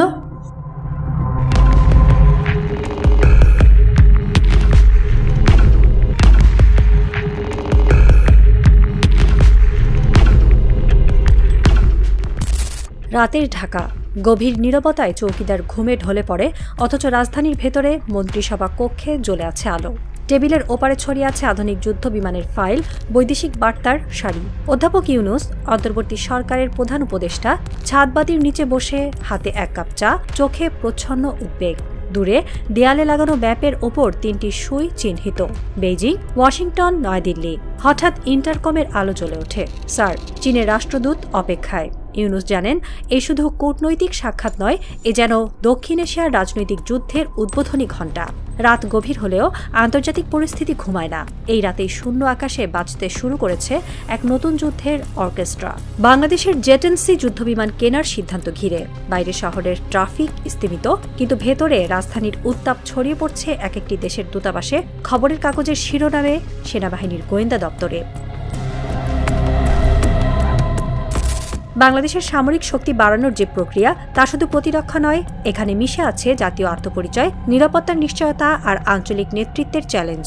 গেল ১.৫ দশকে সামরিক আধুনিকায়নের যে চাকা জোরে ঘুরছিল না, তা নতুন গতি পেয়েছে অন্তর্বর্তী সরকারের হাতে। সেই গতি শুধু ঘরোয়া নয়, একেবারে আঞ্চলিক ও আন্তর্জাতিক কেন্দ্রবিন্দুতে চলে এসেছে। বঙ্গোপসাগরের বিশাল অর্থনৈতিক অঞ্চল, গভীর সমুদ্রবন্দর, বিপুল গ্যাস ক্ষেত্র, সবকিছু মিলিয়ে দেশের ভৌগোলিক অবস্থান এখন এমন এক স্ট্র্যাটেজিক ক্রস রোডে, যার জন্য আধুনিক সামরিক সক্ষমতা কেবল প্রয়োজনই নয়, অপরিহার্য। ফোর্সেস গোল্ড ২০৩০ বাস্তবায়ন প্রতিটি বাহিনীকে একত্রে আধুনিকায়নের অভিযানে নামিয়ে দিয়েছে। আর এই অভিযানের কেন্দ্রে আছে বহুমুখীকরণ। চীন, তুরস্ক, ইউরোপ, এমনকি পাকিস্তান কারো কাছেই পুরোপুরি নির্ভরতা নয়, বরং বৈচিত্র্যই শক্তি। এই বৈচিত্র্যের পথে সবচেয়ে বড় ছাপ ফেলেছে চীনের সঙ্গে ২০টি জেটেন্সি যুদ্ধবিমান কেনার আলোচনা।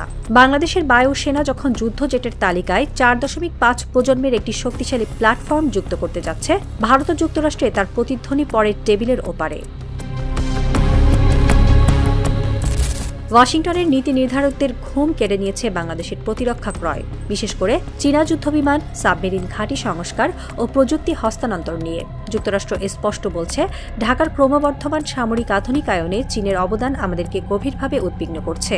তাদের ভয়, বাংলাদেশ যেন চীনের প্রতিরক্ষা জালে আটকে না যায়, পশ্চিমা জোটের বাইরে বেরিয়ে না যায়। সম্প্রতি সিনেট ফরেন রিলেশন কমিটির শুনানিতে মার্কিন সিনেটর পিট রিকেটসন উচ্চস্বরে আশঙ্কা প্রকাশ করেন, বাংলাদেশ ও চীনের সামরিক সহযোগিতা যেভাবে বাড়ছে, সেটি আমাদের উদ্বেগের কারণ।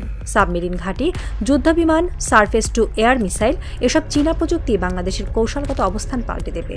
তার সঙ্গে সুর বেলান মার্কিন রাষ্ট্রদূত মনোনীত মিস্টার ক্রিটেনসন, যিনি বলেন, যদি রাষ্ট্রদূত হই, বাংলাদেশ সরকারের সাথে সরাসরি আলোচনা করব। বোঝাতে চাইব চীনা সামরিক সম্পৃক্ততা কিভাবে দীর্ঘমেয়াদে ঝুঁকিপূর্ণ। পাশাপাশি তিনি বিকল্পের কথা বলেন, যুক্তরাষ্ট্রের মিত্র দেশগুলোর মধ্য থেকে তুলনামূলক সাশ্রয়ী অস্ত্র ও প্রযুক্তি সরবরাহ করতে পারি। এই পুরো পরিস্থিতি জটিল করেছে যুক্তরাষ্ট্রের থিঙ্ক টুয়াইস অক্ট বিল, যা স্পষ্টভাবে চীনা অস্ত্র আমদানি নিরুৎসাহিত করতে এবং বাংলাদেশের মতো দেশগুলোকে পশ্চিমা ব্লকে বেঁধে রাখতে চায়। এদিকে ভারতের রাজনৈতিক ও সামরিক দপ্তরে চলছে আরেক উত্তেজনা। সীমান্তবর্তী এয়ারবেস চালু, জেটেন্সির সংগ্রহ, সবকিছুই তাদের জন্য অস্বস্তিকর। ভারতের জাতীয় নিরাপত্তা উপদেষ্টা পরিষদ বারবার বলছে, বাংলাদেশের দ্রুত সামরিক আধুনিকায়ন আঞ্চলিক ভারসাম্য বদলে দিতে পারে। ভারত সরকার আনুষ্ঠানিকভাবে আপত্তি জানিয়েছে ঢাকা চীন সামরিক চুক্তির বিষয়ে। তাদের যুক্তি, যদি বাংলাদেশের আকাশে আধুনিক চীনা জেট থাকে, তাহলে ভারতকেও পরিকল্পনা বদলাতে হবে। তাদের চিন্তার গভীরতা আরও বাড়ায় যখন দেখে, বাংলাদেশ শুধু চীনা প্রযুক্তি নয়, তুর্কি ড্রোন, ড্রোন, ইউরোপীয় রাডার, পাকিস্তানি পার্টস সব একসাথে আনছে। ভারতের ডিফেন্স অ্যানালিস্টরা বলছেন, এই বহুমুখীকরণ শুধু প্রযুক্তিগত নয়, কূটনৈতিক স্বাধীনতার বার্তা। ভারতীয় মিডিয়াতে এই বিষয়গুলো ঘুরে ফিরে আসছে। বাংলাদেশের সামরিক সিদ্ধান্ত এখন আর দিল্লির ইঙ্গিতে চলে না, এখানে বৈশ্বিক সমীকরণ বদলাচ্ছে। এই মুহূর্তে বাংলাদেশের সামরিক আধুনিকায়ন কেবল অস্ত্রের গল্প নয়, বরং গভীর কূটনৈতিক রণকৌশলের বিষয়। বাংলাদেশের পররাষ্ট্র মন্ত্রণালয় বলছে, এটা আমাদের জাতীয় নিরাপত্তার প্রশ্ন। কোনো দেশের আপত্তির কারণে পরিকল্পনা বদলানো হবে না। কিন্তু বাস্তবতা, ঢাকা এখন একই সঙ্গে চীনের কমফোর্ট জোন এবং যুক্তরাষ্ট্র ভারতের স্ট্র্যাটেজিক অ্যালার্ম জোনে। বেইজিং বলছে, বাংলাদেশের সঙ্গে প্রতিরক্ষা সহযোগিতা কেবল অস্ত্র নয়, প্রযুক্তি হস্তান্তর, যৌথ গবেষণা ও প্রশিক্ষণের বিষয়। অর্থাৎ চীনের লক্ষ্য দীর্ঘমেয়াদী কৌশলগত বন্ধুত্ব করা। অপরদিকে যুক্তরাষ্ট্র তাদের মিত্রদের নিয়ে বাংলাদেশের রাডার স্ক্রিনে থাকতেই চায়। ফ্রান্স, তুরস্ক, এমনকি জার্মানি সবাই ঢাকার সামরিক বাজারে অংশ নিতে আগ্রহী। এখানে প্রশ্ন, বাংলাদেশ কি সত্যিই নিরপেক্ষ থাকতে পারবে? চীনের যুদ্ধবিমান নিলে যুক্তরাষ্ট্রের সামরিক সহায়তা আসবে তো, নাকি পশ্চিমা বিশ্বের প্রশিক্ষণ ও প্রযুক্তি হস্তান্তর বন্ধ হয়ে যাবে, নাকি বিপরীতে পশ্চিমা অংশীদারদের সঙ্গে নতুন ধরনের যৌথ উৎপাদন, কম খরচে অস্ত্র সংগ্রহ কিংবা টেকনোলজি শেয়ারিং সম্ভব হবে? বাংলাদেশের সিদ্ধান্ত নির্ধারকরা আপাতত বলছেন, একক নির্ভরতা নয়, বহুমুখীকরণই স্বাধীনতার প্রধান শর্ত। কিন্তু আন্তর্জাতিক বিশ্লেষকদের চোখে এটা এক ডেলিকেট ব্যালেন্স। সামরিক আধুনিকায়ন আর আন্তর্জাতিক বন্ধুত্ব দুটিই দরকার, কিন্তু ভারসাম্য রক্ষা করা কঠিন। বর্তমান চিত্রে বাংলাদেশ আসলে এক কূটনৈতিক টার্ন টেবিলের ওপর দাঁড়িয়ে। চীনের সঙ্গে গভীর সম্পর্ক থাকলে যেমন শক্তিশালী, তেমনি পশ্চিমা শিবিরের প্রশিক্ষণ সহযোগিতা, অর্থনৈতিক প্রবাহ, এমনকি নিরাপত্তা সহযোগিতার অনেক সুযোগ হারাতে হতে পারে। ভারত, যুক্তরাষ্ট্র, চীন এই ত্রিমুখী চাপের মাঝে ঢাকার পররাষ্ট্রনীতি এখন আগের চেয়ে অনেক বেশি সতর্ক ও হিসেবি। প্রতিটি চুক্তির আগে ভাবতে হচ্ছে, এর প্রভাব শুধু সামরিক নয়, অর্থনীতি, বিদেশি বিনিয়োগ, এমনকি দেশের অভ্যন্তরীণ রাজনীতিতেও পড়বে। রাত গড়িয়ে ভোর, টেবিলের ওপর ছড়িয়ে থাকা ফাইলের পাশে ইন্টারকমের আলো নিভে এসেছে। ইউনুস জানেন, যুদ্ধের সাইরেন বাজে না, কিন্তু কূটনীতির চাপ নিঃশব্দে আকাশে জমে ওঠে। বঙ্গোপসাগরের নীল জলে যুদ্ধ জাহাজের ভেসে থাকা প্রতিচ্ছবি, সীমান্তে নতুন রাডার, আকাশে আসতে থাকা জেটেন্সি, সবকিছুই বলছে বাংলাদেশের সামনে শুরু হচ্ছে এক নতুন অধ্যায়। একদিকে আঞ্চলিক ভারসাম্য, অন্যদিকে জাতীয় নিরাপত্তা। ঢাকা কি পারবে দুইয়ের মাঝে নিজের পথ ধরে রাখতে, নাকি কোনো এক সকালে হঠাৎ আন্তর্জাতিক রাজনীতির কাউন্টডাউন শুরু হয়ে যাবে আর তার কেন্দ্রবিন্দু হবে বাংলাদেশের আকাশ? প্রশ্নটা এখনও অনিশ্চিত। শুধু এতটুকু স্পষ্ট, এই সাসপেন্সের বাংলাদেশ আর কখনোই আগের মতো থাকছে না।